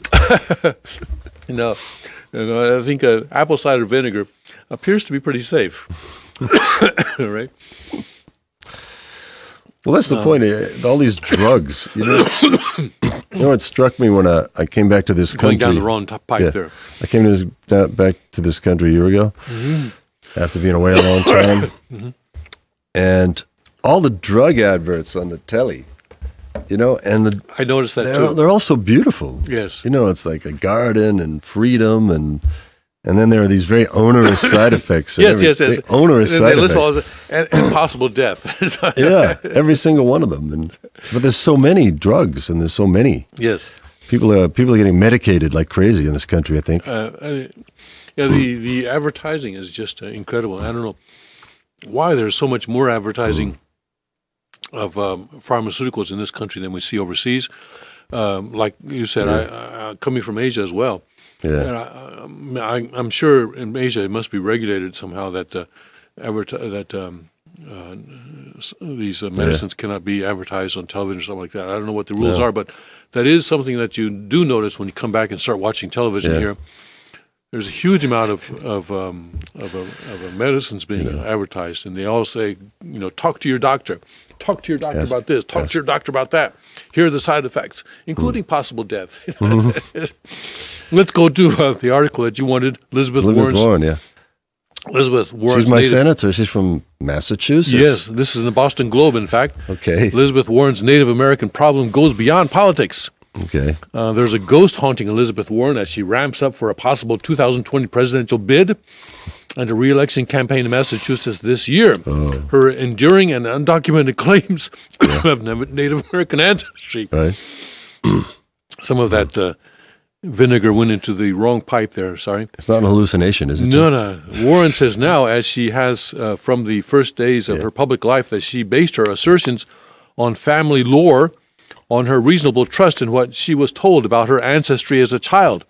I know who I am, she said in a recent interview with the Globe, but that self-awareness may not be enough. As her political ambitions blossom, she's taken flack from the right for years as a fake Indian, including taunts from President Trump, who derisively calls her Pocahontas. She's got high cheekbones, Tim. That clamor from the right will only grow with her increasing prominence. But the thing is, though, that didn't she take advantage of this somehow during her college years to get Harvard? She got a professorship somehow. She got a professorship at Harvard, based on the family lore that she's an Indian or a Native American, which some of whom prefer to be called Indians. Yeah, and more telling, there's also discomfort on the left and among some tribal leaders and activists that Warren has a political blind spot when it comes to the murkiness surrounding her story of her heritage, which blew up as an issue in her victorious 2012 Massachusetts Senate race.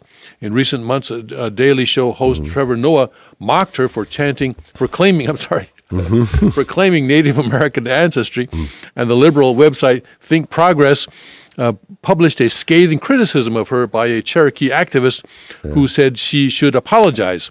As Warren is mentioned as a serious presidential contender in 2020, even some who should be her native, my mind is the Tamiflu, even who should be her natural allies, say Warren has displayed a stubborn unwillingness to address the gap between the story she was told of Native Americans in her family tree and a dearth of hard evidence to back it up. It is she could do it easily. You know, they have DNA tests that check these kinds of things. She won't do a DNA test. She won't do it? Apparently not. She said that her grandmother or something had some tails, Native American tails, and she has particularly high cheekbones. And it may be true, you know? I mean, if she DNA tested, it could well be true. I mean, if we go back far enough, Tim, we probably find all kinds of things in our DNA. You know, I have my youngest son who's been here, you know, he's like got the rhythm of an African American. I mean, legitimately. Not even like a white guy's rhythm. It's like legitimate. Well, let's continue with you have to think. Let's continue with DNA. Let's continue with Elizabeth Warren. It's a disconnect that has lingered unresolved in the public sphere for more than 5 years. Warren said she grew up understanding that forebears in her mother's family had Cherokee and Delaware blood, but examinations by genealogists of documents including birth, marriage, and death records have shown no conclusive proof of Native American ancestry. While it may be easy to dismiss Trump's continued Twitter attack as bigotry, which has been Warren's response thus far, the view of her more sympathetic critics is that she is leaving herself vulnerable by not clearing the air in a definitive way. Their fear is that the issue could act as a drag on her profile as she considers whether to seek the Democratic nomination for president. From a strategic perspective, taking the live step of taking responsibility and an apology, even while noting that it was not her intention to harm anyone, is important, said Tom Bonnier, CEO of the Democratic polling firm Target Smart. Will that change votes? I don't think that doing so will lose her votes. If Warren seeks to tackle the issue, there are no easy options. Some tribe members want her to apologize to Native Americans for claiming heritage without solid evidence. Tribes across America have spent centuries denouncing whites who claim Indian DNA without a clear basis, claims they find deeply offensive. Another path includes pursuing stronger outreach to the tribes with whom she claims to share kinship, a strategy that she's begun to employ. That too is fraught, as some Native American leaders are resentful that she's done, in her estimation, little to help tribes as a powerful senator. She's not part of the Cherokee community, said Chad Smith, who was the principal chief of the Oklahoma-based Cherokee Nation from 1999 to 2011. She hasn't reached out. She hasn't come here to participate and participated much. The mark of value in claiming heritage is, do you use your position to give back, Smith said. If it's a claim that is valuable to her, she should be helping Indian country. She might be doing it with the overall agenda, but unless she's contributing back, it is a somewhat hollow claim. Yeah. That's a very good point. That is a good point. If she's going to be claimed to have this heritage, then she should be helping that heritage. You would think so. Yeah, helping those people. She probably goes to the casinos down in Connecticut, If she only uses it to benefit her political stand, then that is certainly offensive to people of that heritage. I can understand that very well. Other Native Americans do give her credit for engaging on issues in Washington that benefit tribal members, even if the measures have been fairly low profile and not entirely targeted at Native Americans. That includes a proposal she backed to allow post offices to offer some financial services, an idea aimed generally at helping rural communities that could also be beneficial to tribes. That seems to be pretty tenuous to me. Warren declined to say if she would consider saying she's so sorry, that she's sorry to Native communities, or otherwise address the lingering issue. My three brothers and I learned about our family heritage back in Oklahoma the way everyone does, Warren said in a brief phone interview from storm-ravaged Puerto Rico, where she led a delegation of Massachusetts lawmakers this month. From our aunts, our uncles, and our grandparents, I never asked for any benefit from it, and I never got any benefit from it. Well, that's what people challenge, though, isn't it? As you said, she seems to have received a professorship as a result of this claim. Yeah. Anyway, the article goes on. Let's see if they mentioned the Harvard professorship here.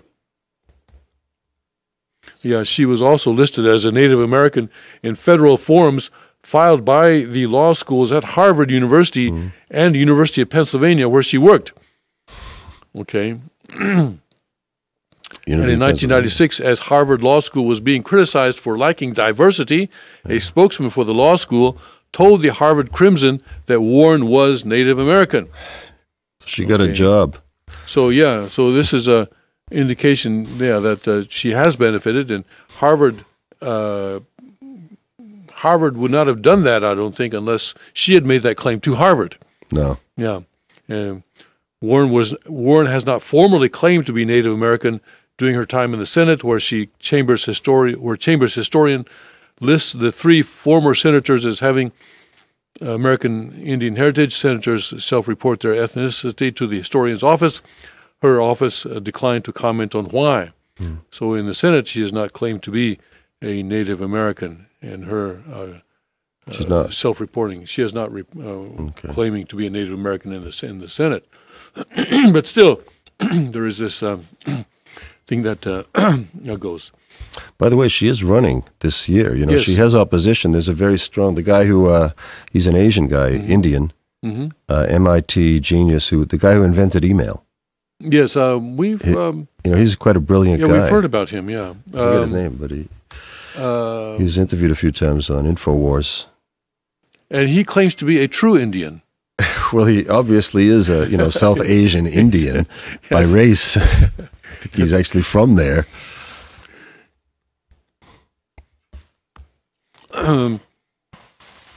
So, I mean, this is Elizabeth the- Warren has to run. I mean, she has to run against...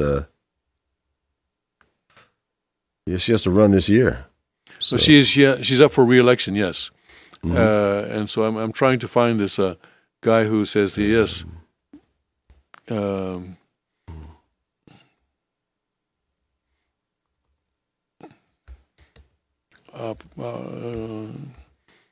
It's where did we covered that guy once before. Yeah. And I can't remember who it was, but yes, but I think his remember name he claims to be the true Indian in the race. His name might be Shiva, actually. Might be, yes. Yeah. All right, let's look at some other news. Okay. Slowly, Germany begins to ponder life after Merkel. So Merkel, right? This is big because Merkel is sort of the major leader in Europe right now. She's the one pushing European Union, and she's the one that is sort of standing at the forefront of that, the whole EU thing. And until now, she's looked pretty safe in her position as a chancellor. It is Shiva, yes. We have Shiva coming on in a few minutes. Winning the future for you, U.S. He's Senate. running against Elizabeth Warren. Yes, defeat fake Indian Elizabeth Warren. Yes, so he is the true Indian. And we will have Shiva joining us in a few minutes from But Nepal. a different Shiva, yes, Different from Shiva. Nepal. That's interesting. We do have our brother in Nepal coming on in a few minutes to report to us about what's going on in that area of the world. But this Shiva is the Massachusetts Shiva. Slowly, Germany begins to ponder life after Merkel, as she has not faced a credible challenge to her rule as German chancellor for more than 12 years. Now members of Angela Merkel's conservatives are starting to look ahead to potential alternatives to lead their party and country. Merkel's immediate fate depends on the Social Democratic Party, which votes on Sunday on whether their leader should pursue coalition negotiations with her Christian Democrats after striking a preliminary deal last week. So they had an election in September, and they have not been able to to form a government since then, because no party won a majority, and so she has to find allies, and it's been going, that happens in parliamentary systems. A no vote would force fresh elections as well as renewed debate on the issue of succession. And basically her big mistake, I think most people would agree, was allowing in all these immigrants, mostly from the Middle East, and mostly Arab-speaking and Islamist immigrants that are really fundamentally changing the character of Germany. They're in there. They're in there now. They're in there now, yes. More than 1 million. I think, what was it, 2016 alone, or 2015? In 1 year, 900,000. Now it's all about miscegenation, Tim. Yes. You know this word? No, I don't. American miscegenation? I know misogyny. Miscegenation means mixing of the races. Right? So I see. I went to Britain in September this past year, and I noticed there are many Muslim men with white girls and kids. So it was like demographic suicide. So, we're going to have to learn to get along with our Muslim brothers and sisters in Europe. Well, if that means the disappearance of the Judeo-Christian tradition, then that is a problem not only for Europe but for the world. Absolutely. Because it is the Judeo-Christian tradition that gives us human rights. It gives us equality, gender equality. Because in Judeo-Christianity, even the worst criminal is a child of God and deserves a due process. And in Judeo-Christianity, God created man created a male and female. So God created both, and so we don't have a situation so that is why Christianity is different from Islam, in that in Islam, the value of a woman's testimony in court is only half that of a man. And a man can have up to 4 wives, and of course can marry as young as 9 years old. And these kinds of things take place in Islam because they don't have the Judeo-Christian tradition. So there are fundamental differences, despite what people are being taught in schools these days. And mixing the races is fine.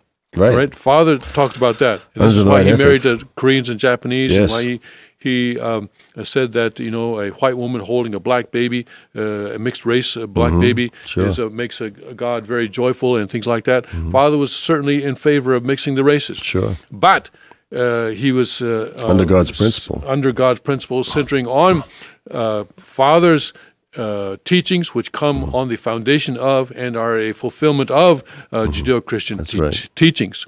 And so if you have mixing of the races centering on Islam, that's going to lead to hell. That's going to lead to hell, yes.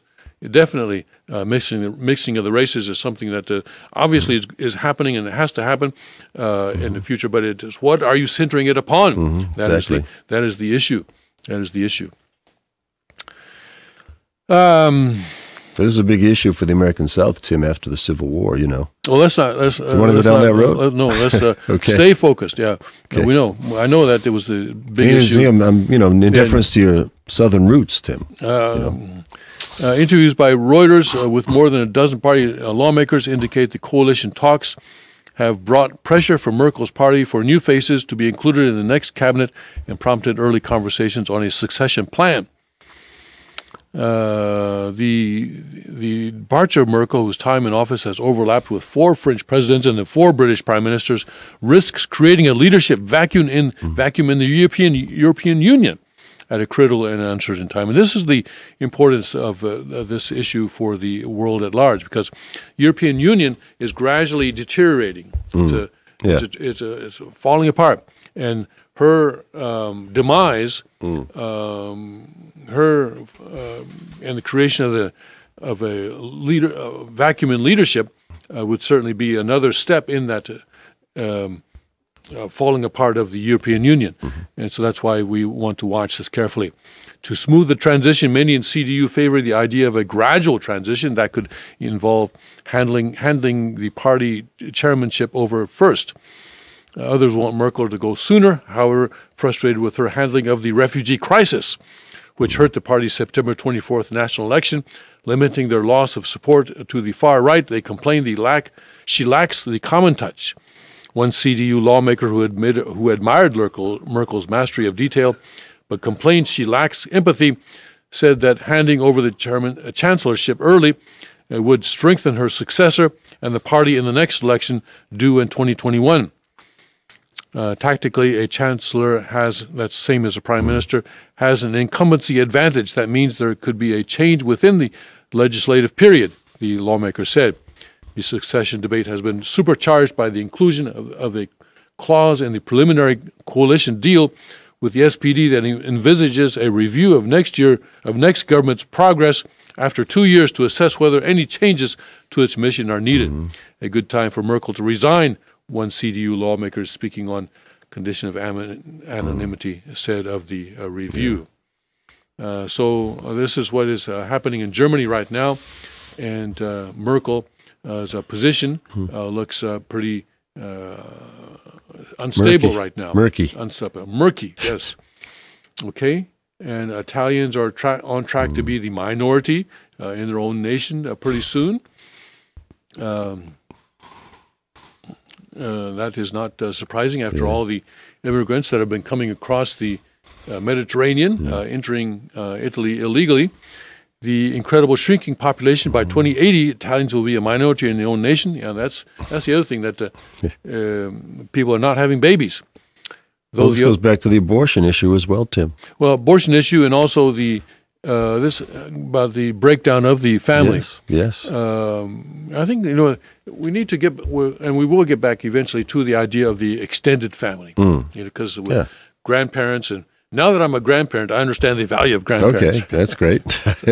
Really understand the importance of an extended family. That you need to have this network of people. Not just the nuclear family, but a network of people helping each other at different times. Family businesses. In their lives. You can have family businesses, but even if people are involved in different businesses, fortunes go up and down. Yeah. And when somebody's down, other people can help that. So there needs to be this extended family. But now even the nuclear family is breaking down. Yeah. And that's causing a fall in the birth rate.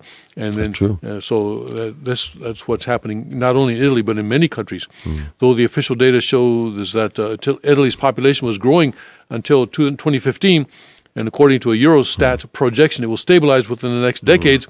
The number of indigenous citizens is shrinking with an astonishing pace every year by 250,000, and this decline will accelerate. That means that the projected demographic growth can only be achieved by mass migration from Africa and Central Asia. Currently, most migrants in Italy are from Romania, but that number is declining rapidly, and there will be less and less migration from other European countries because all European nations are in a dramatic demographic decline, and because due to the prolonged Italian economic crisis, the country is not a prime destination for people from other European states. The UK is. That's why it wants to leave, yeah. If the official Eurostat forecast is correct, then within 60 years, or taking into consideration the current pace of migration even sooner, 50% of Italy's inhabitants will be of African or Asian descent. Wow, that's amazing. The figures found by our demographic research team are by far not unique, and government statisticians have the same numbers. Not only are the Italian and European authorities fully aware of this, but they seem to be executing a repopulation program on such a monumental scale that would dwarf the Swedish mass migration experiment. See, it's the repopulation program. Yeah. The Italian fertility rate, which is 1.34. That's the number of children per woman, which is far below the replacement level of 2.1. So for the population to maintain itself, each woman in that population has to have at least 2.1 children during her lifetime. Right. You know? Yeah. But we're not. But 1.34 is actually much higher than Japan and Korea. Is it really? Oh, yeah. Wow. It's less there. It is. It's far less there, yeah. And once you get down to a certain level, statisticians say that there's really no short to midterm recovery. It becomes a very, very long-term recovery. Yeah. So much the same is true of other European countries. In this respect, Europe resembles Japan. The difference is that while the Japanese authorities expect the country's population to decline by a stunning 60% by the end of the century, the European governments predict a population growth. Why is that so? The answer is simple. The European leaders have opted for replenishing their nations with migrants, whereas their Japanese counterparts have not. And by the way, you know, if there's open space, people are going to fill it, all right? Yeah. So if the Japanese population declines by 60%, someone's going to live there, whether they are planning for it or not. Right. Anyway, that's news flash to the Japanese authorities. But anyway, the Japanese authorities refuse to replace their people with aliens, knowing full well that in the long run, such a step would mean that Japan will only continue to exist in name. To get a better understanding of the demographic development in Europe, the Gefera team has developed software for population simulation called Cerberus 2.0. So if we look at that, then okay. So without a drastic change in the attitude to family life and reproduction in Western society, the fertility rates of native Europeans will not increase. See, so we're going in. This is what is happening in this century. So, like you said, mixing of races is going to happen and is going on, and new populations. And as Revelations 21:5 said, God is making everything new. Everything new. New. All right. So Europe, 100 years from now, is not going to look like it is now because God's making it new, centering on God, centering on God, not centering on Muhammad, not centering on Muhammad, but centering on God, centering on God. Yes. That's our hope. Yes, that is our hope. That is our hope. All right, let's take a break now. We'll come back with our guest from Nepal after this. I hope we can connect him. We'll do our best to do that.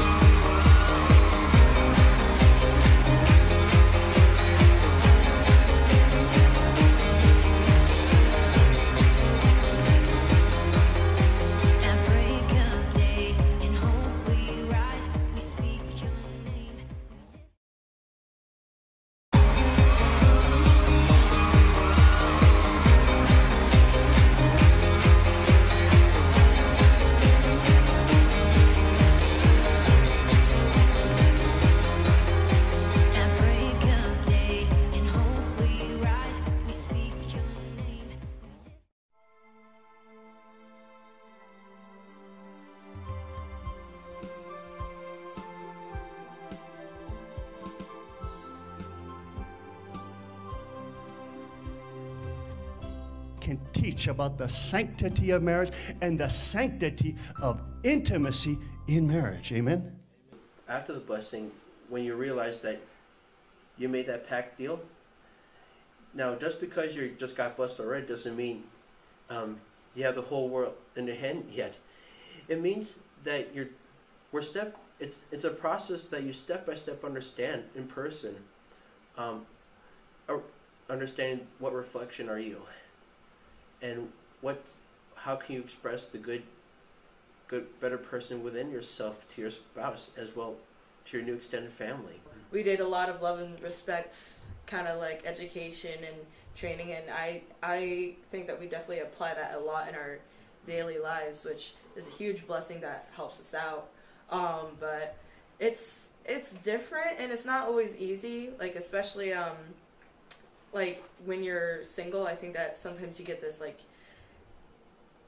the sense of doubt a little bit. No, but like you get like this idea that the blessing is gonna be like, once you're blessed, everything's gonna be hunky dory and everything's gonna be like grandeur. But you know, it's still just everyday life.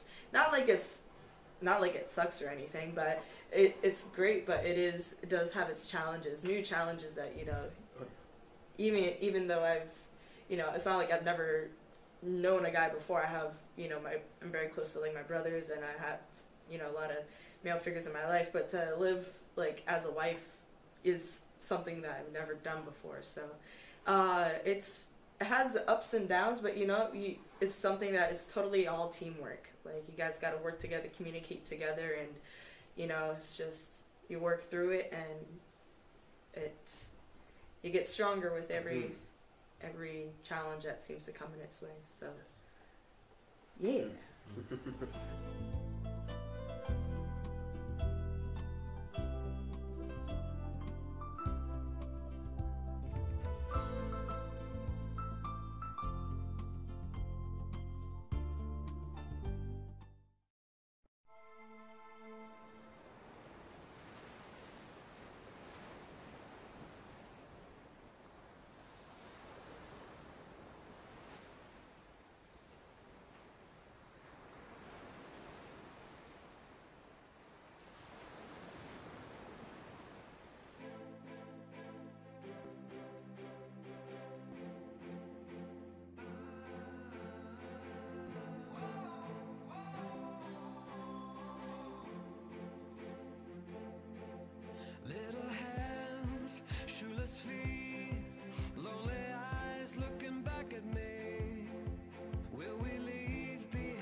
If not us, tell me who will be like Jesus, to the least of these. Boys become kings, girls will be queens, wrapped in your majesty. When we lie.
If not us, tell me who will be like Jesus,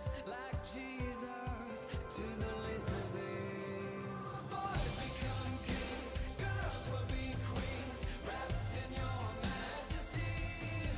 When we love.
Welcome back to the King's Report for Saturday, January 20th of 2018. And we have with us this morning as our guest Siva Chandra Nilpane from Nepal. He is live with us on Skype. It took us a little bit of time to get everything arranged technically. We appreciate our audience for your patience during this time. Hello, Siva. Can you hear me there in Nepal? Yeah, I'm here. Oh, very good. I'm very glad to have you. Thank you very much for being here. Just want to introduce your biography that we received. You are a blessed couple, a blessed central family of the 30,000 couples. Your wife is from Japan. You have 3 children, 1 daughter, and 2 sons who are ages 18, 15, and 10. And you met your spiritual father in 1988 in Kathmandu. And you were in Jardim, 95 to 98, and also you studied Korean in Sun Moon University, it looks like here, 2000 to 2003. And you were there when our second king visited Nepal, and also when Father was in Nepal, and then and you continue to carry out Father's work there in Nepal. That's very wonderful. We wanted to get an update from you for what is happening in Nepal, because it's a very important country there between India and China.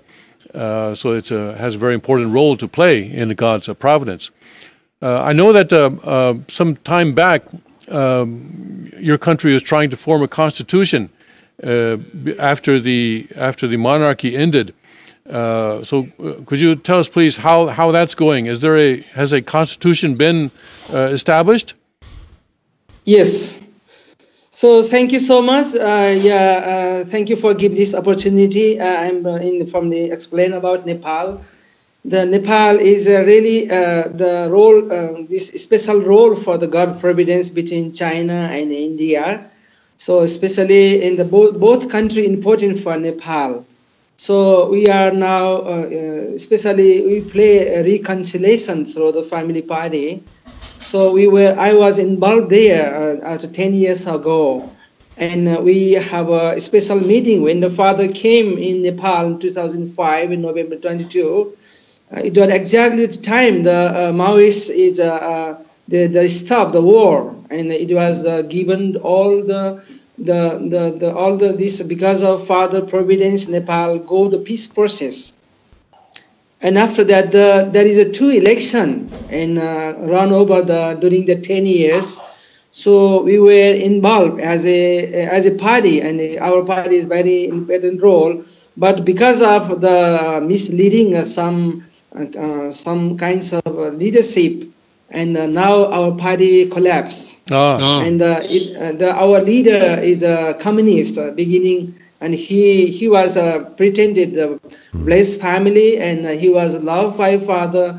But because of he losing his party, now he completely bring this family party is another communist party. But he couldn't get any seat right now, and if doesn't have 1 seat or 1 like elected vote, but there has been no national party anymore, family party. So let me just make sure we understand correctly.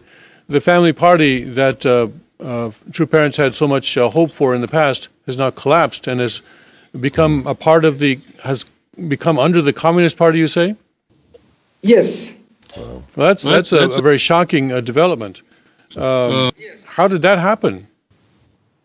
Yeah, especially guided by, actually I can say that the leader was just he wanted to get a position, and then if he joined that party, and that the Communist Party will give him 1 vote. That is the agreement in the 2 months ago when the election happened, but they are not give any parliament member to him.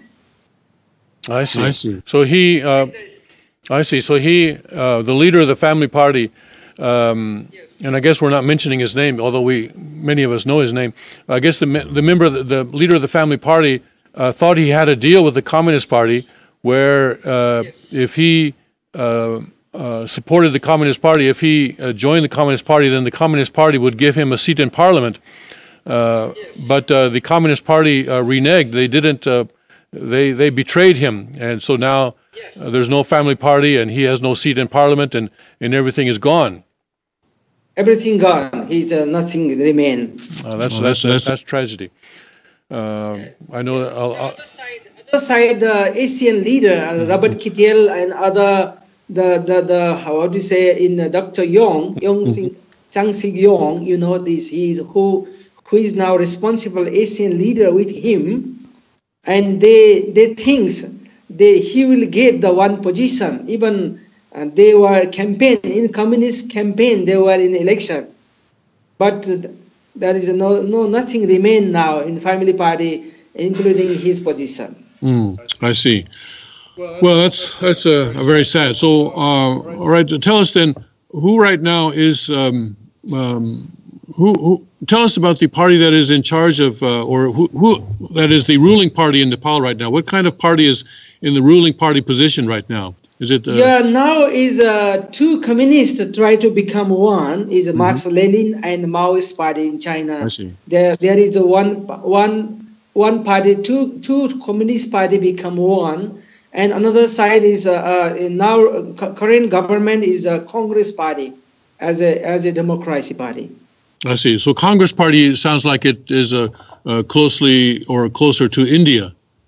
Yes, and India is supported that the all leader is connected India, and now just the local election is over. Now they are trying to find the new constitution apply, and Nepal becomes 7 state as a multi states in before after the monarchy. So now no more election after the 5 years. Now in 5 years the Congress party might be rule this country. The Communist Party, they try to erase their name and try to unite it two Communist Party. They are majority, but still it is very difficult. We don't know that they will come together. Their principle is different. I see.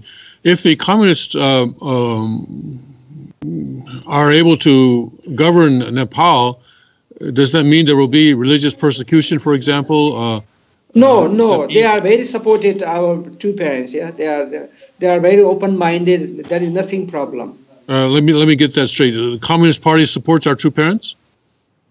Yeah, they are not really Communist Party, but they are the one who already involved, who already attend the different conference in the different nation. And I think Nepal Communist Party is not really like the following principle. I think Nepal have no any persecution in two parents. I believe that the already two father made all kinds of the Communist Party when he was in Korea and America or even Japan. We were sent all Communist Party leader, even they are peace ambassador. I'm a little bit confused, I guess, because you said there are two Communist Party. One is Marxist-Leninist and the other is Maoist. Yes. So it sounds like they are very, Communist. Yeah. Anyway, they are communist, but because of India, and because now because Nepal is almost 89% in the Hinduism and Buddhism, a very strong parent-child relationship here. So still they want to the Nepal as a majority religious country. I see. Okay. Yes. So I guess. So Shiva, it sounds like the people of Nepal have a very strong religious tradition, traditions, whether it is Buddhist or Hindu. Yes. So, of course, the communism is a ideology that was developed in Western Europe, which is completely foreign to Nepal, and so maybe these labels don't mean as much as we think they mean. Maybe there's a okay. All right, so because why that one I telling you, because they already joined as a multi-party election. If really Communist Party they don't like election, that's why they join as a multi-party system. That's why I see Nepal communist is not very problem than compared to another country. Not really a problem. I see. Okay. So what is happening then in terms of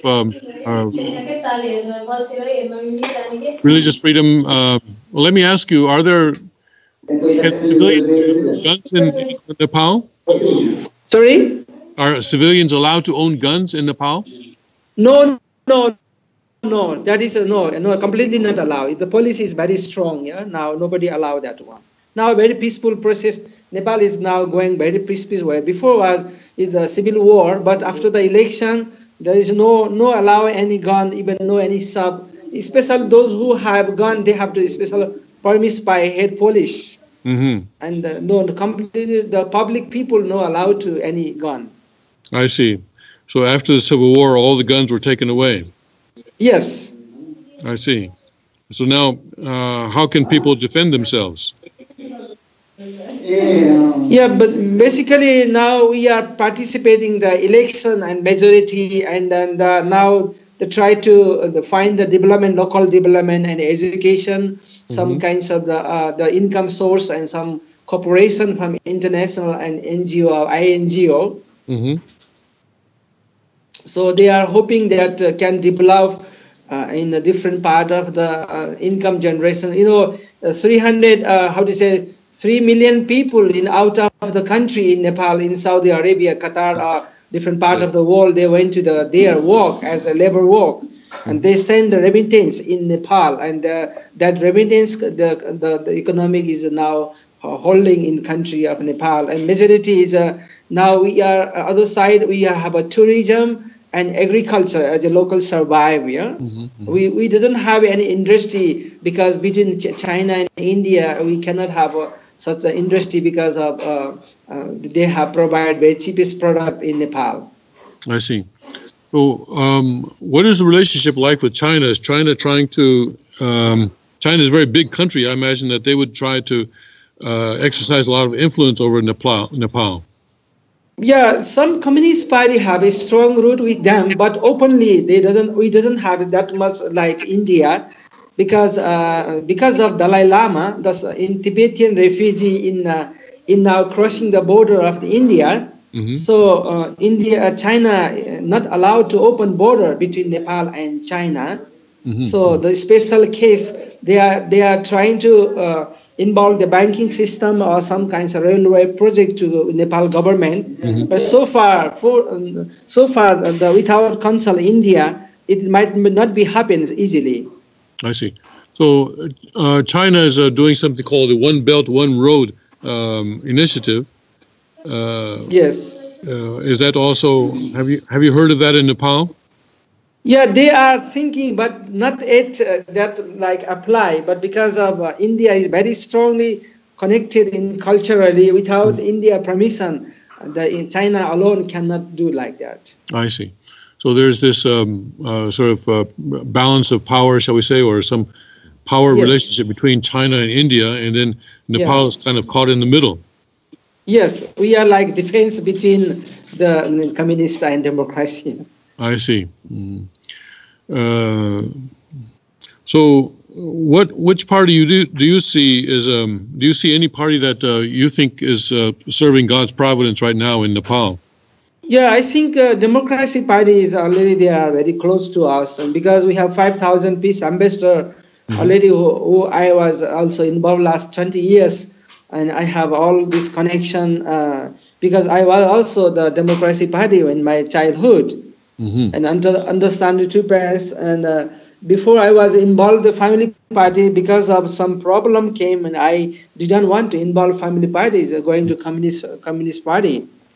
So what I understand is now we have more than 5,000 peace ambassadors in entire nation who as who understand two parents during the two parents came 2005. And still there are very good relationship with us as academic or our different part of our society. Yeah? I see. So this I see here on just looking this up. Is this the Rashtriya Prajatantra Party? Yeah, that is party. It was a king ruling party, but they are also losing this time this election. They have no national party anymore. I see. When you say the Democratic Party, is this the one that you're referring to? Yes, especially Congress party who has already the 70 years in strong root in Nepal. Hmm. I see. The two prime minister already, the two parents made during the Korea or between in the 2005 to 2008. I see. What is the situation with abortion in Nepal? Is abortion allowed? Sorry?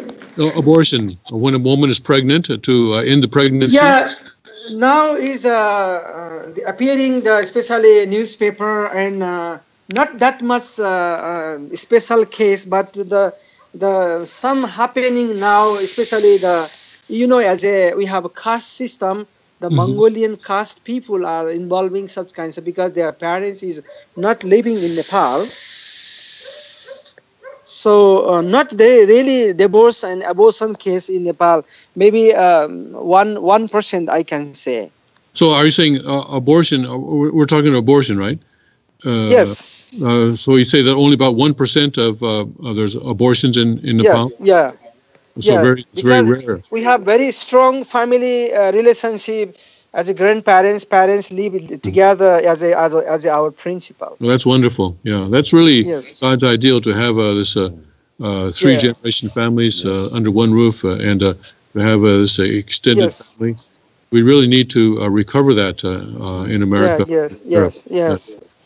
Well, that's really wonderful that Nepal is maintaining that tradition that God established. Are you concerned about the influence of the Communist Party? Still, I guess my mind is still hung up on these labels, at least that are given, even though you say that they're not really communist, but still, if they call themselves Maoist or Marxist-Leninist. They are trying to unite it, but because of India, they will not, they stand, I'm sure, because because before they try use weapon or militia, but now they came to the election. That's why even they are now trying to change their party name. I see. That's why please don't worry, Nepal Communist Party. What I understand, we always have. I think that would help someone like me.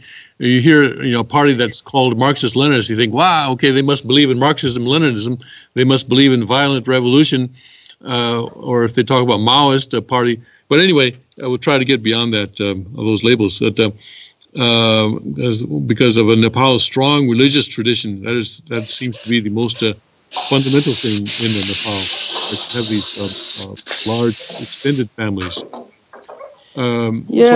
That is a. Are you involved in development projects yourselves? You talked about especially after the earthquake in Nepal, and we lost many houses, and many people still doesn't have their own house. So I developed as an NGO, and I try to help them, and at the same time I want to connect the Father heart with them. Maybe you can tell us about some of the projects that you're involved in. Do you have a specific projects you can tell us about? Yeah, especially in the earthquake now, we are giving some small material for the who lost house in after earthquake, and we are helping making small house in the local area and go to the volunteer and give some kinds of facility who doesn't have who cannot build on their own house. And government also try to facilitate there. And so as a Vision Nepal, I was established that local NGO in under me. So through under Vision Nepal, I am doing that activity, especially women and the child and those people who around me. Yeah? So people are able to, when you help people, they're able to own their own land and then to build a house on it? Yeah, still they have own land, but they don't have a house because they lost house in earthquake because their house is built by stone. Now the government asks to build some concrete, some kinds of strong foundation according to the engineer.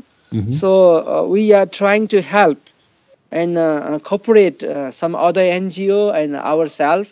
And through this, they are really move their heart, and then if we help such kinds of way, and they come to us easily. Is there a way that people can help you with the funding in that? Yeah, just we are asking some material, not as a money, but we are people giving us some like a roof or some cement or some kinds of concrete. When people we go ask them to the under our NGO, they are giving material to us. Okay, so your NGO is called Vision 2020, is that right? Yeah, it is called just Vision Nepal, but Is Vision I put Nepal? yeah, it is Vision Nepal, not 2020. Yeah, Okay, just Vision Nepal. yeah, Vision Nepal. It is. All right. And yeah. If let's say some of our viewers right now who are listening to you right now in America or Europe or Asia, Yes. they want to support Vision Nepal, how can they do that? Yeah, basically, I would like to ask them to come to visit Nepal as a tourist, and then they can come as a volunteer, or if they have some material, can send, or if they whatever they can give, it is useful for Nepal. But I would like to those people who can come to Nepal, is it more effective? They can come to see the Nepal and involve those volunteer work. If those who doesn't have time to come Nepal, they can give a small donation which we can utilize for the earthquake, the reconstruction project. Okay, do you have a website where people can go to? Yeah, now I'm develop the Vision Nepal, visionnepal.org. I have a website. Okay, it's what could you repeat that, please? Yeah, visionnepal.org. Vision, okay, but only one N, is that right? Yes. I'm looking here. I don't Still, see. because of this, still I'm developing this website and putting my activity in because in Nepal is not really a strong network system. So now I'm developing this my Vision Nepal activity. Oh, I see. Okay. And right now I have a 30 women here, and even from tomorrow, beekeeping project in my place, and some other sewing project, and as a tourist country, and I will give the women skill development project, and they will product, and I will make this product as a fundraising product here. Well, that's great. So you're also teaching people skills that they can use to support themselves economically. Yeah, Well, cool. You're doing a lot of good work there. Yeah, because of I can say because of Father give me very deep inspiration, and I'm very grateful to those you are now. I can see there is a hope, and I never lose my spirit because of Father, and because I made Father in New Hope Farm, so I have some responsibility for Nepal. That's why I will continue my spirit and my faith. So that's why I only think Father, and so that is inspiration for my work in now. That's amazing, yeah, and that's exactly the kind of thing that the Second King talks about. You know, people, blessed central families, developing their own ministries. Yes. This is exactly what Siva is doing in Nepal. He's supporting people by gathering donations of various building materials, and then going out and helping people to rebuild their houses that were destroyed in an earthquake. And then also he's teaching people skills that they can use for their own economic benefit. How many people are you able to help right now? Yeah, I have more than 50 people around me as a student, as a family, those people I know before. And now I have an internet network with them. Right now in this place as a training center, and I have 20 people working together with me as a family.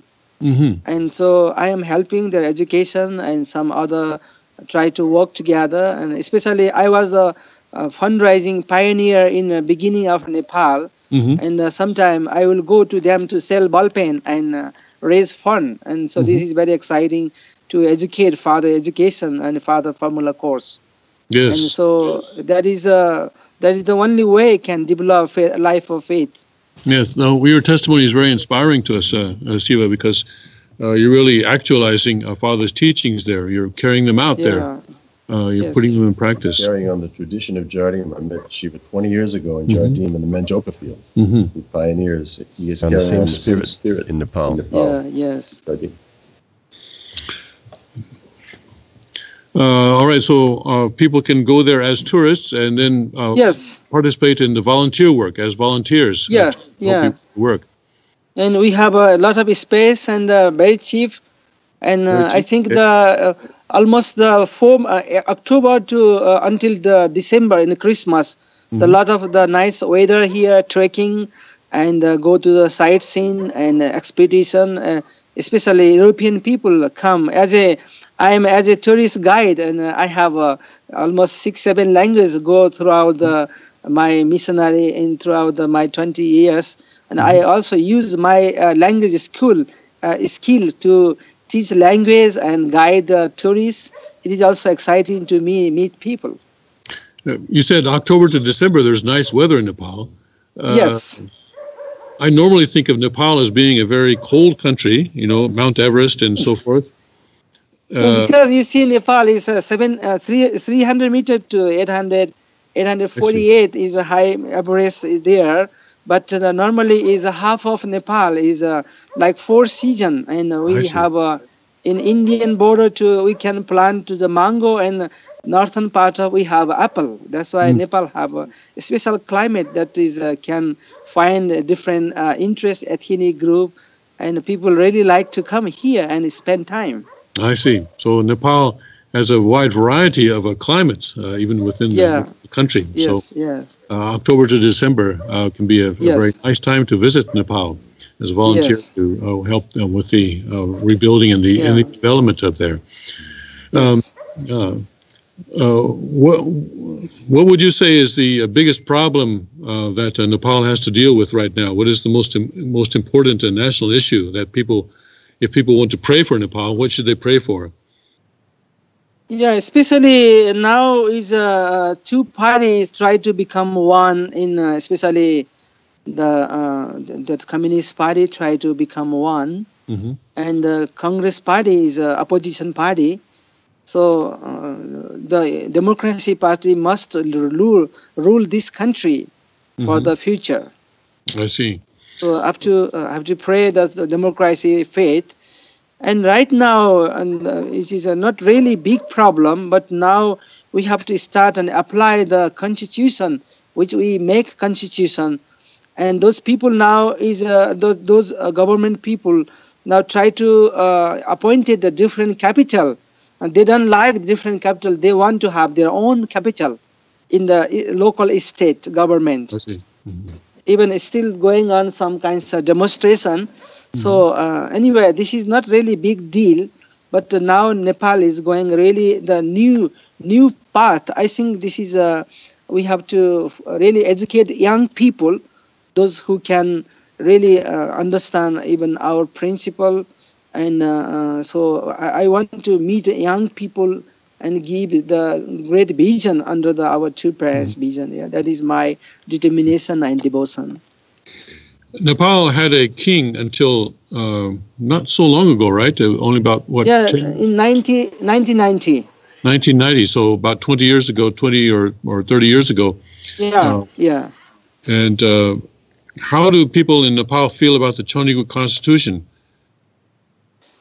Because they don't have a chance to read. I think we have to bring them to and how to explain, but they don't know about that so far. Because we didn't have explained them that is our constitution. Yeah. I see. Are you free to do that in Nepal? Can you translate that into? Please give me that. Anyway, what I feel is I have to make a strong, peaceful foundation, not using the different path of different religion or church. But we have to make some peace foundation, and through the family education, and we can reach different people, different faith. Yes, of course, in Chonigu Constitution, all religions are allowed. There is freedom of religion. There is freedom of religion in the Chonigu Constitution. Yeah.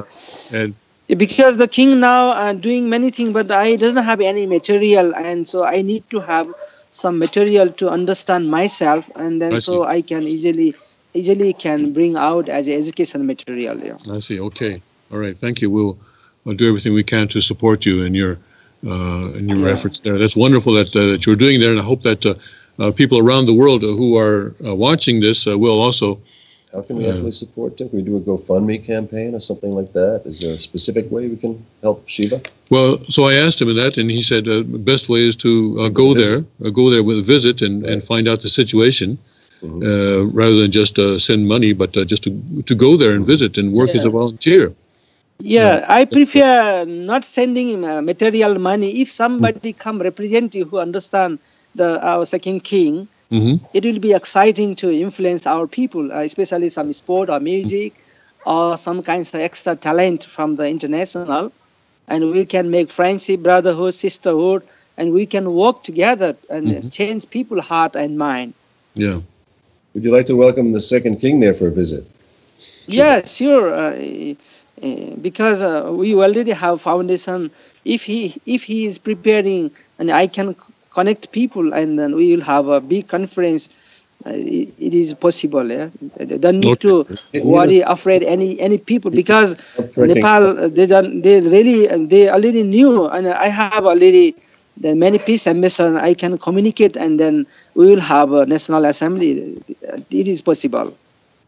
Okay, Siva, thank you very much for your report this morning. Yeah. I'm sorry it took such a long time for us to get you connected, but this has been very informative. I'm very grateful to your hard work and your sacrifice, and please feel I am your family, and I will do my best in this you are our Nepal. family, not just feeling it, but you are our family.